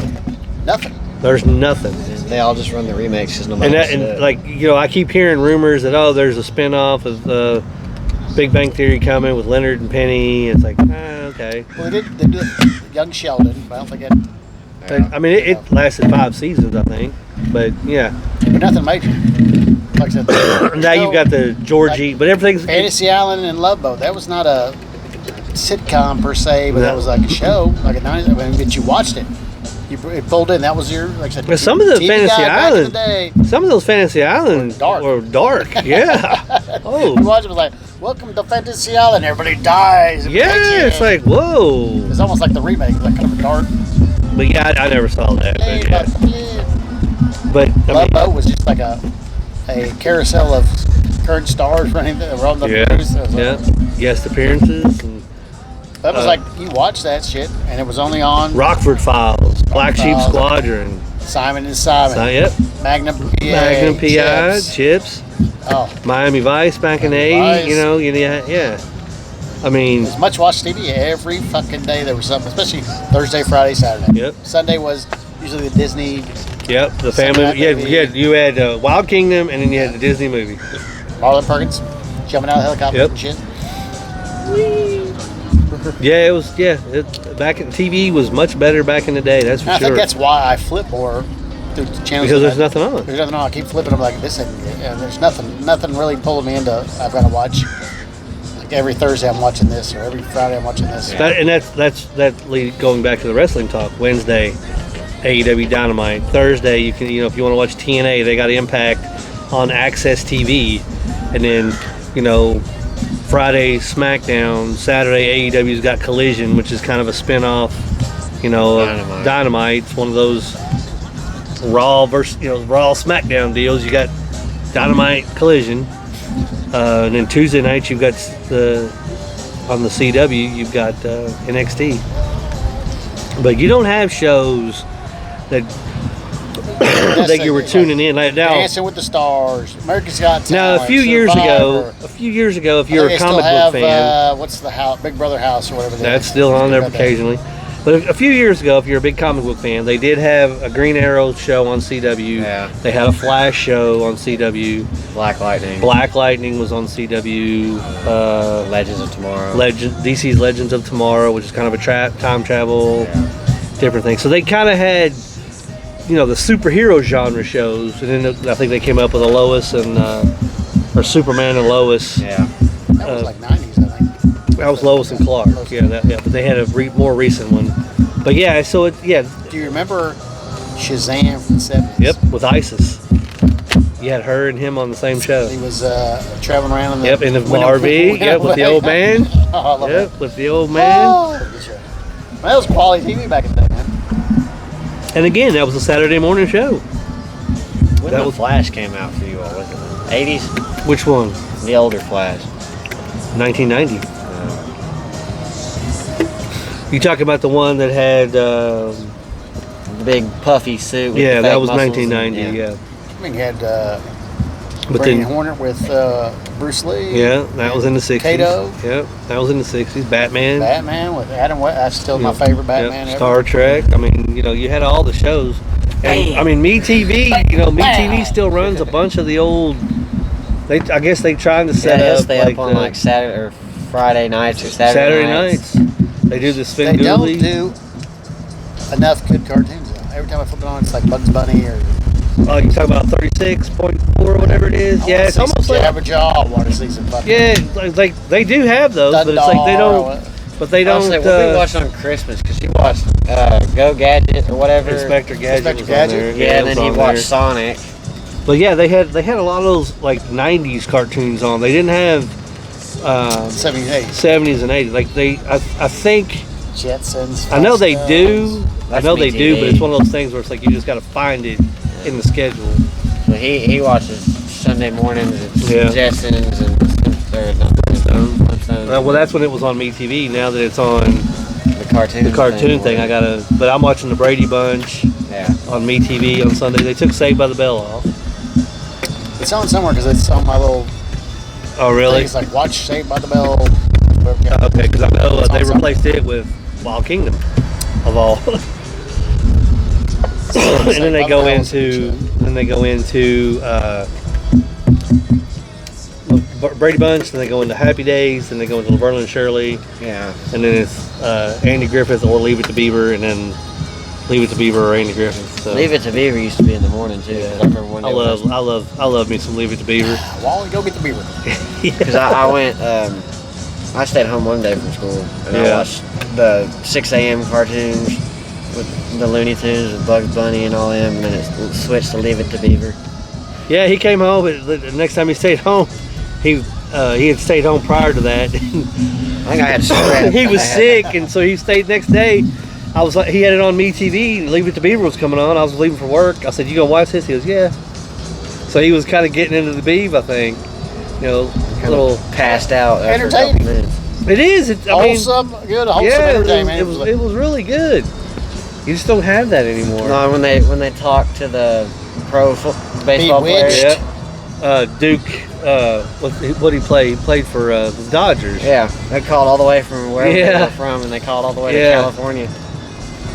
Got the phone bill. Yeah. Phone bill was like What was it? $7. What was it? Brewster that had Dick Butkus or somebody? No, Dick Butkus. Who was on that? Oh, that's Alex Karras, Punky Brewster. Yeah. No, but there was. He was the dad. No, Punky Brewster was Webster. Webster. Oh, Webster had Alex Karras. Yeah. Yeah, Punky Brewster had that old former dude. Bears Yeah. guy. No, Dallas Cowboys. Was Dallas Cowboys. Yeah.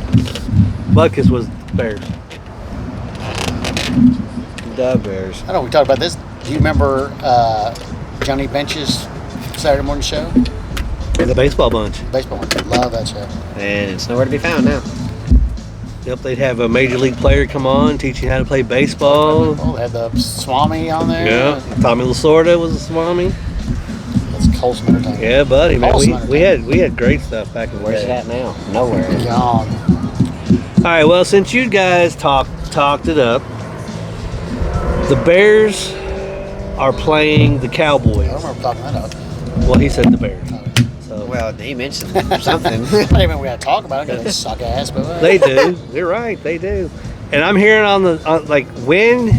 So I heard on the not call-in show, but on the morning your show. boy's gonna get benched if he doesn't play. Good. Who? Caleb. I hope they do. He's on the Bears. I really hope they do. He's not into it. I'm like, Who's the backup? Tyler Badgett. And I think they will win ball games with Badgett Yeah. because his heart is in it.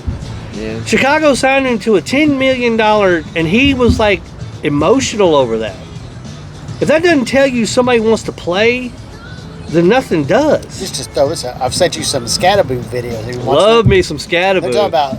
I saw another one. Was like Him and Jackson the Dart. guy was like watching him. He's like, "Hey, this is your guy. He wants Yeah. to play. Look at him. He's excited to be give there. Give it a couple months. Scatterboo will be the running back. That one. dude- He is there to play for you. Yes. To give you effort. That's That dude You don't is. even have to look at his NFL tapes. Look at his Arizona State tape. That dude is phenomenal, man. I'm a he huge. goes all out, man. That's what I'm I'm saying. a Scatterboo fan, man. I like Scatterboo. I mean, let's go Giants. That's one thing Caleb Williams is not. He's not there to play. He's He- there to he's paint there his for money. fingernails. Like, He's there for money. That's what he's and there the guy was like, you gonna paint your. There's a couple guys like, paint your fingernails. What the fuck is that? You save that until after you become somebody. for. Yeah, not. Don't worry about painting your fingernails now because you Yeah. suck. You know, when you become somebody and you're great, then nobody cares that you paint your fingernails. Oh, he's They- he's When definitely. you still have to prove yourself in your own Yeah. shoes. My thing is right now. I think the Bears are trending down, and if they are 0-3, then you've got to do something. And I think it's time. If they're 0-3, you have the rest of the season to Yeah, evaluate I'm saying, him. give the If rookie you're a not, shot. because Ben Johnson even said, "I'm not seeing championship quality practices. The shit we're doing in practice is not kosher." So they're obviously not out there fucking giving up their all. They're cruising by. So if you sit him, and if that doesn't light a fire under his ass, then it's time. And cut him. Well, you can't cut him because he's a first round pick. You're behind him for 3 years. But he's 30. He's rookie money right now. Yeah. Yeah, you're not out a lot, but you're That's stuck why you don't redo your rookie contract exactly until it's done. Until he actually I'll proves agree with it. Jerry Jones on that. He drags that shit out. But hey, I'm gonna use you on your rookie dollars until you get there. Yep. Let me see what you're worth. Just because you have one good season in that rookie contract Yeah. deal doesn't mean I'm gonna turn around. Sell and him. pay Micah him. Parsons, you Yeah. should have signed. No, Yeah. you should sign him. Yeah, Which now look what he's doing for yeah. meat. And he's on a pitch count with Green Bay, so he's Yeah. not even that's not even his full potential. He's playing. So for you the put meat you packers put now. Michael Parsons on a solid defense, get him healthy, Maybe not this year, but next year, holy shit, watch out. Yeah, Packers could Well, be they- contending for a Super Bowl. We had Warren Sapp, same kind of thing. He wasn't in majority of the plays, but he's in there. He played for the Packers? Yeah. Yeah, Warren Sapp did. When? Oh God. After the Raiders? I remember him playing for the Raiders. Yeah, he Played came to Tampa the, Bay he played and, for the Raiders. Tampa Bay and Green No, Bay. he went from Tampa to the Raiders. He come to the Packers Might have after? been- He might have been Raiders or Green Bay first, maybe.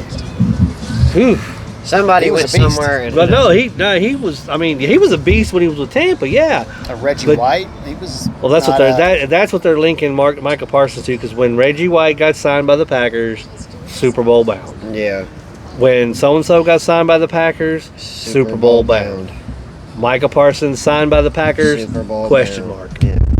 So Super Bowl leaves But a huge question. back to the Bears, it's one of those situations where these next couple of weeks are your telltale signs of whether you're going to be behind Caleb Who do Williams. they play tomorrow? They play the Cowboys. Yep. Winnable, but yet They The won't. defense is terrible. No. The Bears defense is terrible.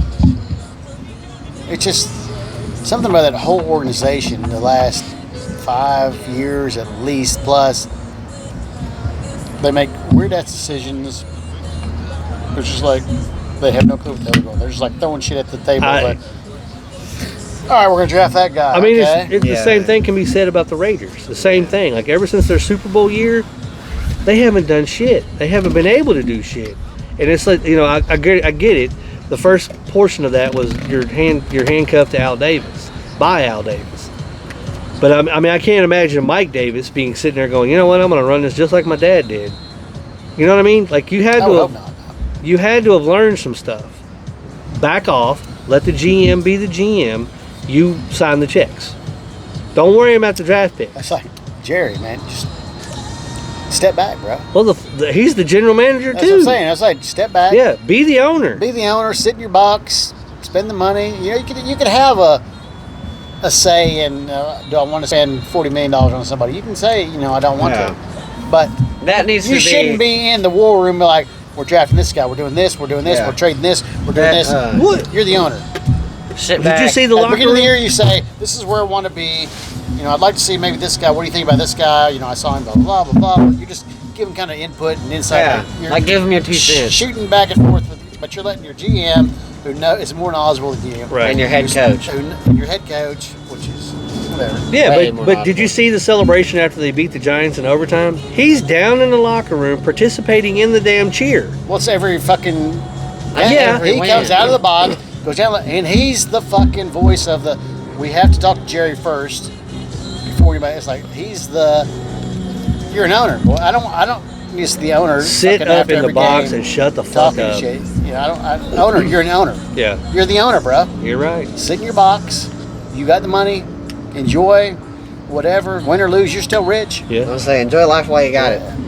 But you don't need to be down there in the locker room celebrating with the guys. You don't need to be unless they want to sell Super Bowl you're like that. But like every game, you don't need to be No. giving the after game press conference No. of your views of how you saw it from the press box. Right. Well, because when I saw him in the press box, that motherfucker was nervous. Oh yeah.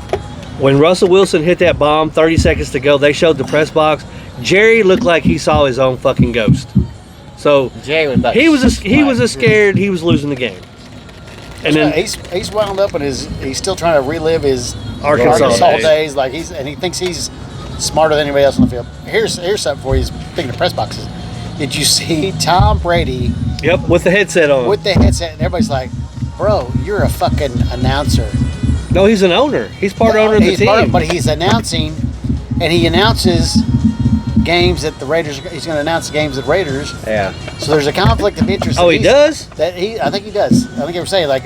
I thought he was just. I thought he was on the headset from the coaches. He was in the No, coaches. he was box. in the coach's box, owner's box, with the headset on, but that's what they're saying. He is announcing games. He's an announcer. That's his job. Oh, I didn't think he was with Fox anymore. And he's he's the owner of whatever. But I didn't think he was with Fox Oh yeah, anymore. he just announces every week. That's what I'm saying. They're like, how do you? There's a conflict of interest here because you're announcing, or he was in the box of a game Yeah, the Raiders Charger game. that they're going to play later on, or he's announcing games that the Raiders are going to play later on. So he's getting insight. You think he will? Maybe they won't have him on that broadcast. Technically, like last year, I think it was like he wasn't allowed to be in the meetings or so, but he's at the games announcing, talking to people. Well, because I did see that. They said, now here, this is what kind of an owner is this? Or part, like whatever, minority or majority, whatever. He's a minority, I think. But he's in the box, in the coach's box, with the headset on, yeah, that's listening two to things we're talking about. It's like listening to the offensive plays. he's in there helping be the owner, and he's helping call plays. Because they said something and about. then he's also announcing games that teams he's going to play with the team he owns. I don't know about later that, on. but So he's got. We'll put a pin in that. We'll see about that Yes, later on. He is in the coach's box. Yeah. With headsets on as an owner. And as the insight. greatest, everybody's labeled him the greatest of all time. Would you not want? He's just a throwdown guy. But if I'm an Check offensive down. coordinator, do you not think that Tom Brady giving me ideas I'm going to listen to? Yeah, really. I think I would. I think I would be Especially kind if of he's like, telling you what okay. defense they're in. I mean, he's telling you like, yeah, but that was pretty wild. Coach / whatever. But That is pretty wild. But I was when he signed as part of the owner, I I've was always been he's overrated guy. He's He looks not. good, but he was checked down for Belichick. He was checked down. He was not the prototypical. I'm throwing long bombs. I'm doing magical shit. that was the offense. He could, the scheme. He Yeah. was a product of the scheme. But he goes to Tampa, totally different scheme. But he was still bombs. not. What? Mike Evans had almost a 2,000-yard receiving. I mean, Real good. that's some Well, and I mean, long look at him and bombs. Gronk. He's throwing 40-yard, That's some 30-yard long bombs to Gronk. I'm not saying any, like Tom Brady. I hated Tom Brady for the longest time because I couldn't stand the Patriots. But you can't deny what he did. You can't deny what he I did. mean, I don't deny And what he did. I'm just saying he was in that offense for the Patriots all those years. He was checked down. It's a scheme. It was a scheme that made him look. Like I said, we talked about this before. I think you could put a quarterback in a situation where he's got the best offensive line. He's going to look great, Yeah. and he could be an average quarterback. But you put him in a shitty. check down. And he's going to be You throw him in a it's shitty, terrible. shitty line. And you see what offensive line, he looks terrible. It's like, oh, he sucks. It's not.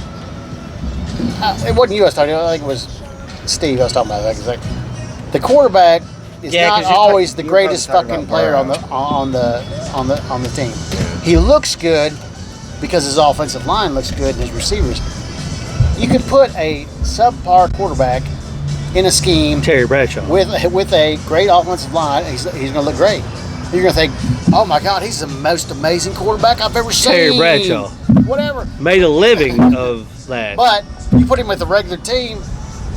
Yeah, he's mediocre. I mean, we just talked a regular about Tim quarterback. Couch coming out of Kentucky, Heisman Trophy, whatever. A finalist, yeah. Finest, looked great at Kentucky. Went to He Cleveland. went to Cleveland, had no offensive line, got pummeled, and they're all like, hey, this guy's shit. Who? Tim Couch.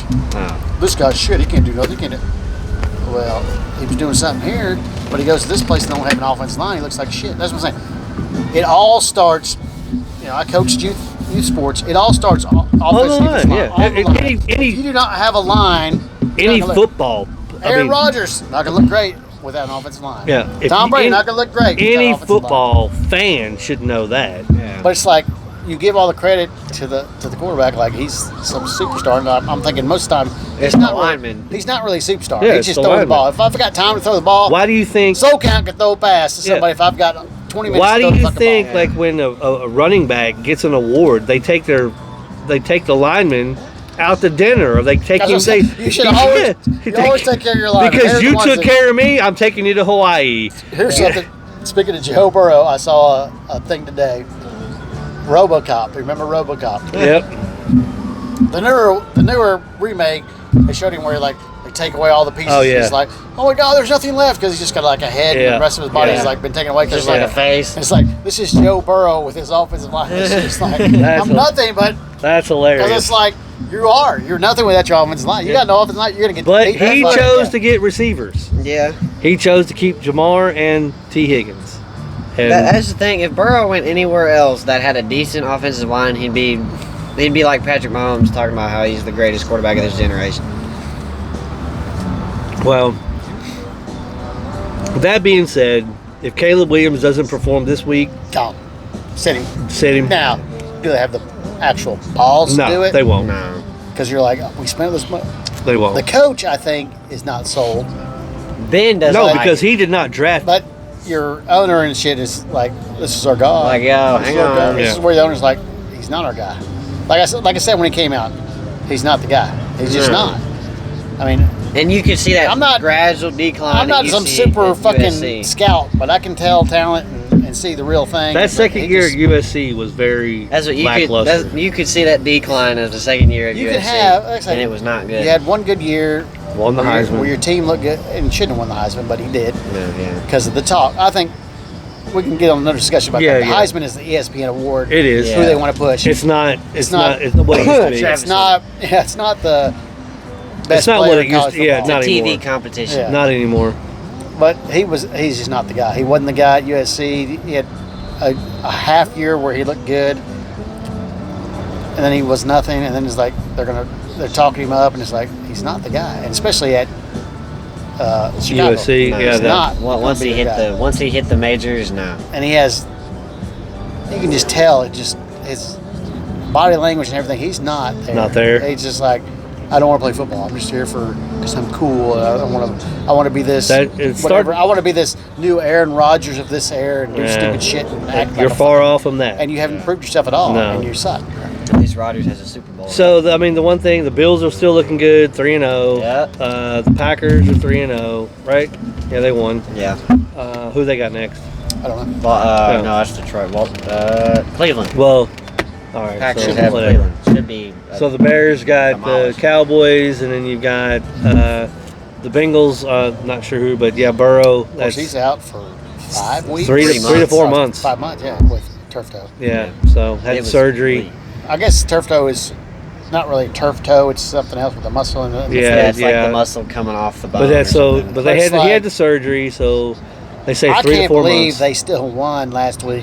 Dude threw like 3 interceptions. Jake Brown, yeah, I know. Yeah. But he was Yeah. Like, Jesus.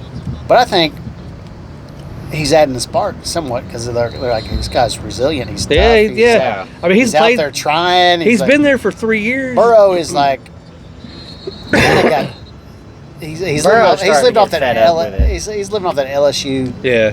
kind of, I think I'm National I think championship. I'm Now, greater than I actually am. That was the best college season ever with that team. But that's what I say. He's rolling off that. He thinks, and everybody thinks he's again uber great. But we've seen that Yeah. with an He's with that still, offensive don't get me line, wrong, he still is a good quarterback. he's good, but he's not elite. He hasn't hit that elite mark yet. He's not the elite guy. No. Well- Not yet, anyways. I mean, with that being said, I mean, there's really not much to talk about with the NFL. There's nothing to talk about with college football today. Yeah, really. Like I said, the only matchup, interesting, like you said, Clemson lost again. Yeah, they're 1-3. Florida, Miami tonight. That's a game I want to watch. Oklahoma and Auburn. Oklahoma and Auburn were playing when we left the I house. think Oklahoma is winning. I believe Probably. It was Michigan's up 30-27 against Nebraska. yeah, Okay. Nebraska had a Hail Mary at half. So So, that'll be. Oh no, I guess that's final. So yeah, they won 30-27. okay, so, With the interim. head coach, Head yeah, coach. while the suspension's going on. So, yeah, so, I mean, not much to speak on the college level. North Carolina But, get beat 33-9. yeah, so. But of course, nothing to speak of college football because the Ohio State is not playing today. And of course, your Kentucky Wildcats are not playing. Mine, today. no. Let's not get that twisted. But they got South Carolina, I think, Coming up week, next, yes. which will be interesting. And depending on if Sellers plays or not, that'll be we'll see what happens. Depending But on I So- will say, Cutter with plays Kentucky, Cutter Bowling is a much better quarterback than your 7th-year Yeah. guy. Senior. Yeah. Like, why? the airhead of the group. You haven't been here, but it's like 7 years. Let me tell you what I know, 7 years seven, gets you. yeah. You're here 7 years. That tells me what? Not here. Well, college you're- football. in college 7 football, years, 7 years. yeah. What does that tell you? You're not good. No. You're Right. not going to the pros. Especially if he rode the bench at Louisville for 3 years. and you're going to come into Kentucky and be the starter. Like that's what Stoops has got for you. Like, we're gonna pick up this fucking dude No, that's have been you all around heard- for 30 years playing college football for 30 years. He's got to be great. Have y'all heard his post game press conferences? He's Huh. an airhead. He can't even finish a sentence. Well, They'll ask him a question. He rejuvenates the fan base because he's a local kid from Lexington Catholic. Yeah. And I think he is a better quarterback than the other guy. Yeah. yeah, like you said, 7 years, that says a lot. I mean, So- 7 years I'll bring you in as a backup. I'm not going to bring you as a starter. No. You gotta make that. You've already told me with 7 years, you're still there 7 years, that you're not a starter. You've already You're not. described what you are. You're not a starter. I mean, I don't know how Stoops sees this. It's again, Stoops, you're a fucking idiot. Like, how do you see Down here. Yeah, I think we're all right. All right. that you're going to go out in the portal and bring in a 7th year dude and be like, hey, this is going to be our starter? But, Going in the water. I mean, it's one It of those. can't be. You can't go out in the portal and bring a 7th year guy in and say, he's my starter, and be like, I'm the head coach of a football team. Right. And and I'm not gonna get on this. And he's like the 7th highest. We're paid not, coach. we're not talking about Stoops. I mean, this is. I never won an SEC No, this is- championship. Never done anything exciting. We're but not. No, I'm we're not getting paid going on. We're not. We've talked about this fucking enough. I don't. Dude paid me all the money because he's stupid. I don't want. I don't want to give any more airtime to the stupidity of Mark Stoops that we already have. I'm glad you're Jesus coming on my Christ. side, though. No, I've never liked Mark Stoops. You're a fucking idiot, man. Like, That's Steve's boy. So anyway, Yeah, that's a with Steve that being said, I'm gonna call this episode. We do have the 25th. We're gonna be back down at Jack Brown's for the Ryan Guys Tap Takeover this that's week. this week, all right, right, guys. That's On Thursday. So we'll start broadcasting about 5:30, 6 o'clock. So if you can make it, come down, hang out with us, throw stuff at us. Just Drink don't some beer. drink some beer with us. Bring a question. If Break you, out. Throw something at him. I just do don't knock him autographs. out. Yeah, sign we- autograph. Jason will sign anything if you I put it am in front of him. The so. beer holding champion of the world. Stein holding. All right. Well, with that being said, Ryan Geist is Thursday. I'll be happy. I've not drank a lot of Ryan guys, so I'll be anxious. To I'll post what he's going to I bring because was I got to disappointed this last week they didn't bring the Oktoberfest. the Ziegler or whatever it's Whatever called. it is It's Mad from, Tree, yeah. Mad Yeah. I mean, this is Oktoberfest. We did touch on that. It's because Cincinnati's Oktoberfest started that week. Cincinnati. So Is this weekend. Yeah, so it was, so they were holding it for that. But Which you gotta give props to. we did, It I mean, wasn't a huge selection per se as far as I was a little disappointed with the amount. Like I didn't want to see Psychopathy. I would have liked to have seen Colors on tap.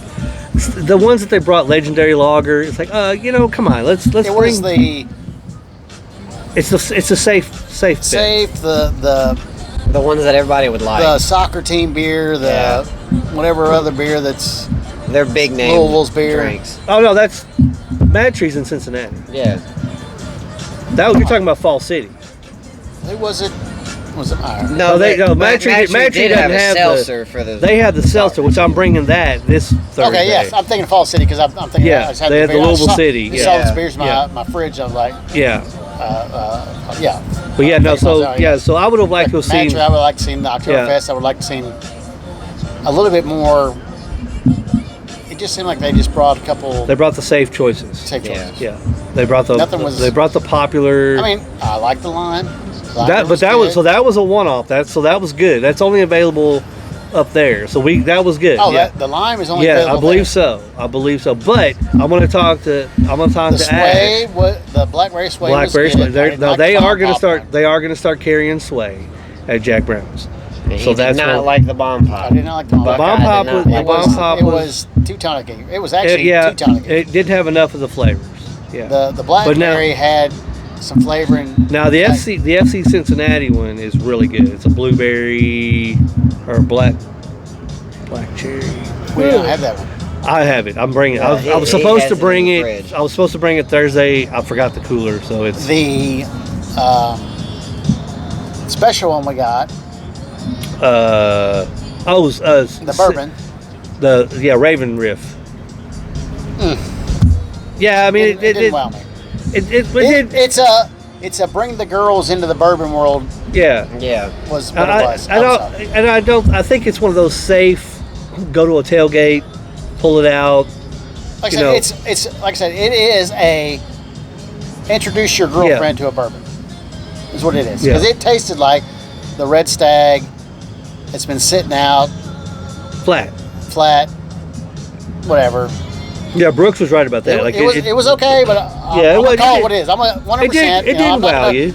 If I piss somebody off, whatever. But it's like it was not a fresh tasting, crisp bourbon and Coke. And it's not your jam. I mean, it's not my jam either. I wasn't a fan of it, but you know, it wasn't super huge. But I can see where it's like. Yes, I can see the market where you're going to gear toward. I'm going to bring a girl into the bourbon world with this because it's not overwhelming. It's not. I'm drinking Buffalo Trace. It still has the tonic taste. Yeah, here you drink this. I got my Buffalo Trace I or can whatever. Buy that. If that's what they're going for. It's a seltzer, so that's what it's geared toward the women, I'm sure. Yes, so that way they can enjoy something. But Ryan guys, I've got a text. I don't think I've had anything Ryan guys. Yeah, you had the Cincy Lime. Yeah, okay, you're right. I didn't know that was right. Yeah. But yeah, so have you had Cheetah? That's one of theirs. Okay. So he's got a lot at the house. My friend Steve Keaton, he's the rep for Ryan Guys. He's the one that's bringing everything. I texted him to see what he had on tap or what he was bringing in. He sent me the list. I'll send it to you. And is he going to be there? Yeah, he's going to be there. Scuba Steve is with it. Him and Nathan joined us on that one. Yeah. Yeah. So Scuba's going to be there. So. So yeah. So that's going to be a good time. Like I can't wait for this one as well. Mad Tree, I was really hyped about. I mean, I was kind of. Call what it is. It was not overwhelming. It was not overwhelming, and I was very disappointed because I was when they did it by Fall City. Yeah, that was a good one. But Mad Tree, I was underwhelmed. Well, again, I'm not going to speak ill, but I mean, they had good beers, but it wasn't. When the first time they did it, you had the beer house rep and you had the main guy at beer house, like her boss. And then you had Andrew from Mad Tree, my buddy. He was there. Yeah, they brought everything, like the newest things they had. So it was almost like, you had to show out because you actually had a member and you had your boss. You had the red carpet? But yeah. Not when we went up to Mad Tree. They did a tap takeover last year. Okay. This is how I stumbled onto Jack Brown. This is how I found out about Jack Brown. But I'm pretty sure the Mad Tree rep, her boss for Beer House was there, and her boss at Mad Tree, my friend Andrew, was there. So it's like you couldn't underperform. You brought it. You had to bring it. Okay. And that's why even with Andrew in the house, every time, even when he was the rep, he would bring, when I was running the pint night and we did a tap takeover, he made sure, man, we had everything we needed, cans, taps, we had the 6 barrels, like swag. He brought all kinds of shit. So, we had 2 t-shirts that were not even of size. So we didn't have any party favors, there was no advertising, I don't think. Yeah. So whatever. So I'm not gonna knock you back. No, I'm not gonna knock them. The beers, the lime was great. The blackberry hibiscus was good. Yep. The beers they brought were good. The Sensatucky, that was pretty good.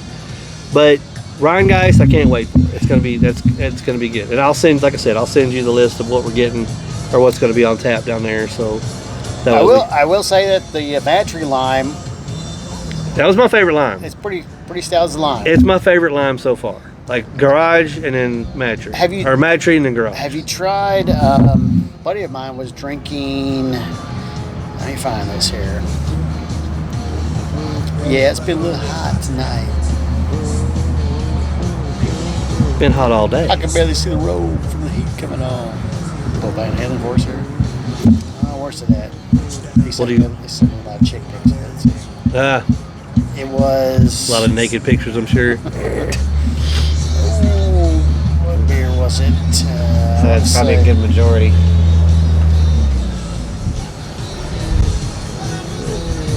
Where am I at here, man?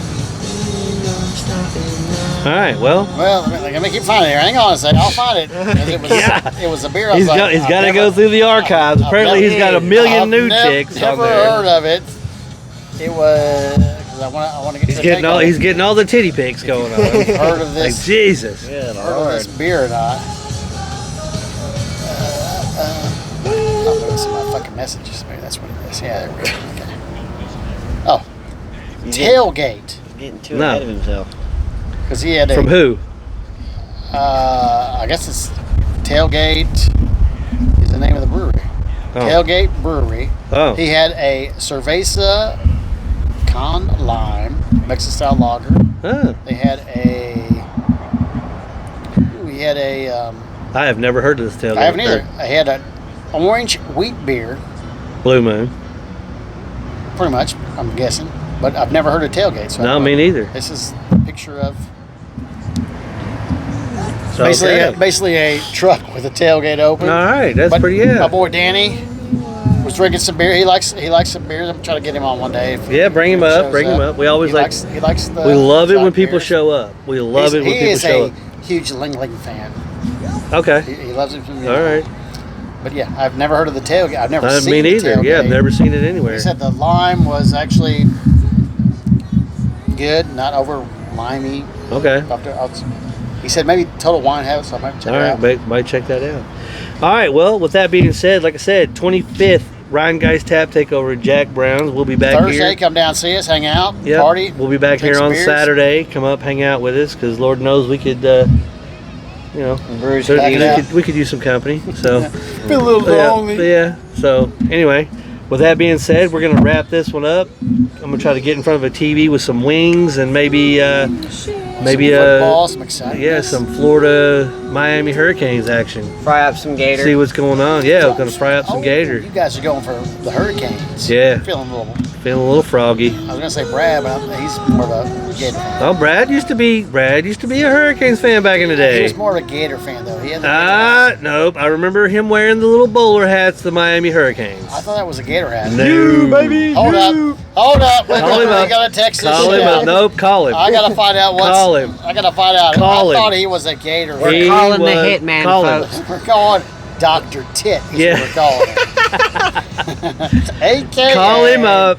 Oh wait, no, the hitman. Call him up. Put him on speaker. He was the anvil. Let's find out what we got. Yeah, he's the Yeah, end. you were the hitman. you I'm were the hitman. anvil. He was the anvil. That's what it was. Call him up. Put him on the phone. Call up Mr. Speaker. Tit. Let's see what we got here. Can you hear it? This is live radio. Yeah, live radio, baby. What do you all want? Oh, boo! Brad, boo! We're trying to call you, bro. Live radio. Where you at, man? Call me back. Oh. Boo. He had a Gators hat. I'm pretty sure he had a Gators No, it was Hurricanes. I'm telling you. Little white Isuzu pickup lowered. He wore the little bowler hat. It was Miami Hurricanes. Midnight Express. Maybe traded it to Miami. Late for night his creation. Late night creations phase. Late night He might have creation. traded to late night creations phase, but he had a Gator hat at one No, time. I don't remember a Gator hat. It He was had a Gator all hat. Miami Hurricanes. All right. When he had the bra on his face. It was not That was at your house. yeah. That was at Gator your hat house. on. That was at your Just house. like- I don't know about the Gator hat. I don't know about the Gator hat. But anyway, All right. I mean, that's one of those where I'm not a big U fan. I'm not a big Gator fan either, but something about the U rubs me the wrong way. I don't know. Maybe the fact that they were convicts back in the '90s. Convicts and Catholics kind Yeah, of thing. I mean, come on. But yeah, I mean, well, hold on now. Before let's go on. Look at all the players that came out of the U. I mean, they had some players back in the They day. had- Back in the day. Back in, That I'm not entire I'm not 2000 saying, but Like Irving. 2001, obviously the national championship Jimmy on the Jones. fake flag, the fake penalty that happened in the end zone. That was not an end zone. That was not a pass interference call. That ref had money on the damn game. Sounds bitter. Yeah, I am bitter because I had money on the damn game. You had that. They have arguably said that 2001 is probably the greatest college football team assembled. The Miami Hurricanes. Well, when you have You had Devin Hester, you had Willis McGahee, you had Ken Dorsey, you had, I think Ed Reed was already gone. Yeah, But, Ed the was like defense, 90s. Sean Taylor was on that team. he was on the bench. No, Ed Reed was Do you already in think the league. better I than meant Sean the Taylor. SMU team? All right, We're talking totally different eras. But the SMU team, I will say, had the greatest backfield with Eric Dickerson and Craig James. Greatest backfield. I mean, they had the best team money could buy. They did. But I couldn't tell you who any of the wide receivers were. No. But I couldn't tell you who the quarterback was. But I knew Eric Dickerson and I knew Craig James. Eric Dickerson is still one of my top 5 running backs of all time. Who is your top running back of all time? Walter Payton. I will go Barry Sanders. Barry's number 2. My God, if he'd have been on a team with an offensive line, Yeah. he would have been. He would have played a lot longer and been a beast. And He was a beast with that shitty team. To this day, I think he retired because he did not want to break Walter's record. Yeah. I think that and the fact that he was like, we're not going to win. But he could have gone. He could have gone somewhere else. Yeah. His contract was up. Like, he could have signed somewhere else. He chose retirement. So that tells me he did not want to break Walter's Didn't want to record. get sweetness out of the way. He didn't want to get sweetness out of the way. Now, little bitch ass Emmitt Smith signed with the fucking Cardinals At the last, just to beat the last fucking part of record his career. when he was nothing. And I will say, little bitch ass Emmitt Smith. Emmett was a product of the offensive line again. Yes. Yeah. He looked good. And he was And fucking look- shit. I mean, he I'll wasn't say, a bad look where back. he went. He went to Dallas. He was shit. He was a decent back, but he wasn't. He wasn't nothing special. Emmitt Smith was shit. He was shit. So anyway, all right. I can't believe we're not getting Brad on the phone. I know, that's fucking. All right, well, we're gonna have a report. We're gonna have Thursday. No. Hang on. This is Buckeye Alley. Oh, What up? No, this is. What up, Buckeye Jason? Hey, it's Buckeye Alley and Buckeye Logan. What's up? That's Logan. Woo! What you fools doing? Oh, we doing nothing. I see you. You're sitting in bed. What the hell? I know, I just took a nap. Ooh, I've been taking a nap and working hard. Yeah, I've been taking a nap. I was laying out by the pool. I was at my pool. Really? Did you not work today? No, thank the Lord. Where's I know, Where's just- Buckeye Logan? Where'd he go? I don't know, he's being fake. Being funny, real. I understand why y'all old folks go to bed at 9 o'clock. Hell yes, you know why? Because we tired, bitch. Shit. For real, because I got off at I was supposed to get off at 9:30, and she let me go a little earlier, and I was like, thank the Lord. Nah, that's like a Wendy's night. There's like a 3-hour Wendy's night right there. Like, fuck, well, 9, 8 o'clock, Buckeye. We're What up, tired. podcast? It's Buckeye Alley. Back at it again. Yeah, can't even see because you're in the dark. Shit. Where's your crew? Right there. right here. Guess what I had today? What did you Yeah. have today? A green apple white claw. See, get away, get off them White Claws. We got. We're gonna try to get some sway. Have you had sway? Have you had sway yet? No. We're gonna try to hook you up with some sway. Oh, we got Brad trying to call back. Oh, Oh, we lost Buckeye Alley. we need to talk to Brad. And we gotta talk to Brad. Let's see what's going on. Oh, Brad. We're cutting my daughter off. Oh, there's my daughter again. What the hell? Hang on. What? I got. I don't know how to work with this stuff. Got Brad calling in. Let's see. Hello.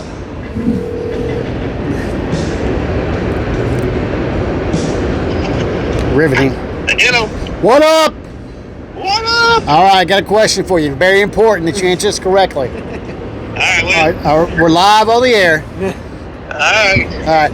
Were you a Florida Gators fan, hat-wearing fan, or were you a Miami Hurricane fan? I was Florida Gators, baby. Thank you! No, Thank you, He had a Miami Hurricanes. He had a Miami Hurricanes bowler hat when he was Oh, driving get the the white Canes out. Isuzu. Never happened. Never happened. Bullshit. I'm saying. Gators, baby. I'm throwing the bullshit flag. He was a Miami Hurricanes fan. Gators all fucking He day. had- Gators all day. Gators. No, he Florida- had Hey, a I fucking said- Miami Hurricanes shirt or I jacket. sent you. Or Hey, hat. I sent you a picture, man. That's what I'm I saying. got a picture of me in the I hat. can Had the picture fucking it. Gator hat. It was orange. It had Sebastian on the top. Guess It what said else is Miami orange? Hurricanes. The fucking Florida Gators hat. With green? Yes. Green, blue, orange, and fucking Gators. It was orange and green. Whatever, bro. Fucking Gators. No, it was a Miami Hurricanes hat. I guarantee fucking to you. Get that Canes out here. Buckeye Jason knows his shit, boys. Buckeye Jason don't know shit. I told him. That's when we was at the Rob's Pool Hall. He was wearing a Miami Fucking, it was Hurricanes. a Gators hat. It was a Gators hat. Bowler hat. Fucking Gators hat. Nah. Nah. I just had to prove my point, bro. He didn't want to listen to me. I still ain't listening to you. Next time, he's still close. Fucking Gators all day long, bro. He had that Gators hat. Nah. Nope. Hurricane. He had a Gators hat just like this. I can't see. One of these kind of That's hats. a fucking Buckeye hat. But it was just like No. the old writing. No, Had the this was Gators a on there. Kango hat. This was the little bowler hat with the rim. What the fucking Because he games? loved Hudson Hawk, and he got a hat just like the Hudson Hawk hat, but it was Miami Hurricanes. Hudson Hawk. Where do you see Hudson Hawk have one? He had the bowler hat on. Oh, fucking Christ. That boy dreaming. Boy, He's had too many, so they had bro. one too many. Well, I'm gonna tell you what. Oh God, I'm alright. thumbing through some I'm photos. gonna say, Dr. Tent was a fucking Florida Gators fan.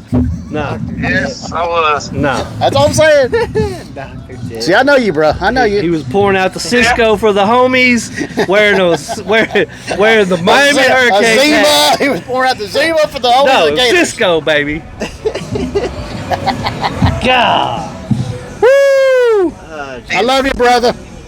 I love you too, guys. I'll talk to you later. Later. I'm disowning him after that. I know what I'm talking about, bitches. All right. That being said, I'm getting the hell out of here. We're calling it quits. We're shutting it down. Thursday night, Ryan Guy's Tap Takeover. Jack Brown's. Everybody be Come there. check us out, hang out, Yeah. ask questions, be a part of the show. Don't be scared. Don't be scared like some people. Don't Alright. be scared of the little nut. Yeah. He's just a worthless nut. I'm just working Yeah. it. Yeah. But I'm crazy, motherfucker. All right. That being said, Slow Cat, why don't you get up there and turn us off? Prost. See ya.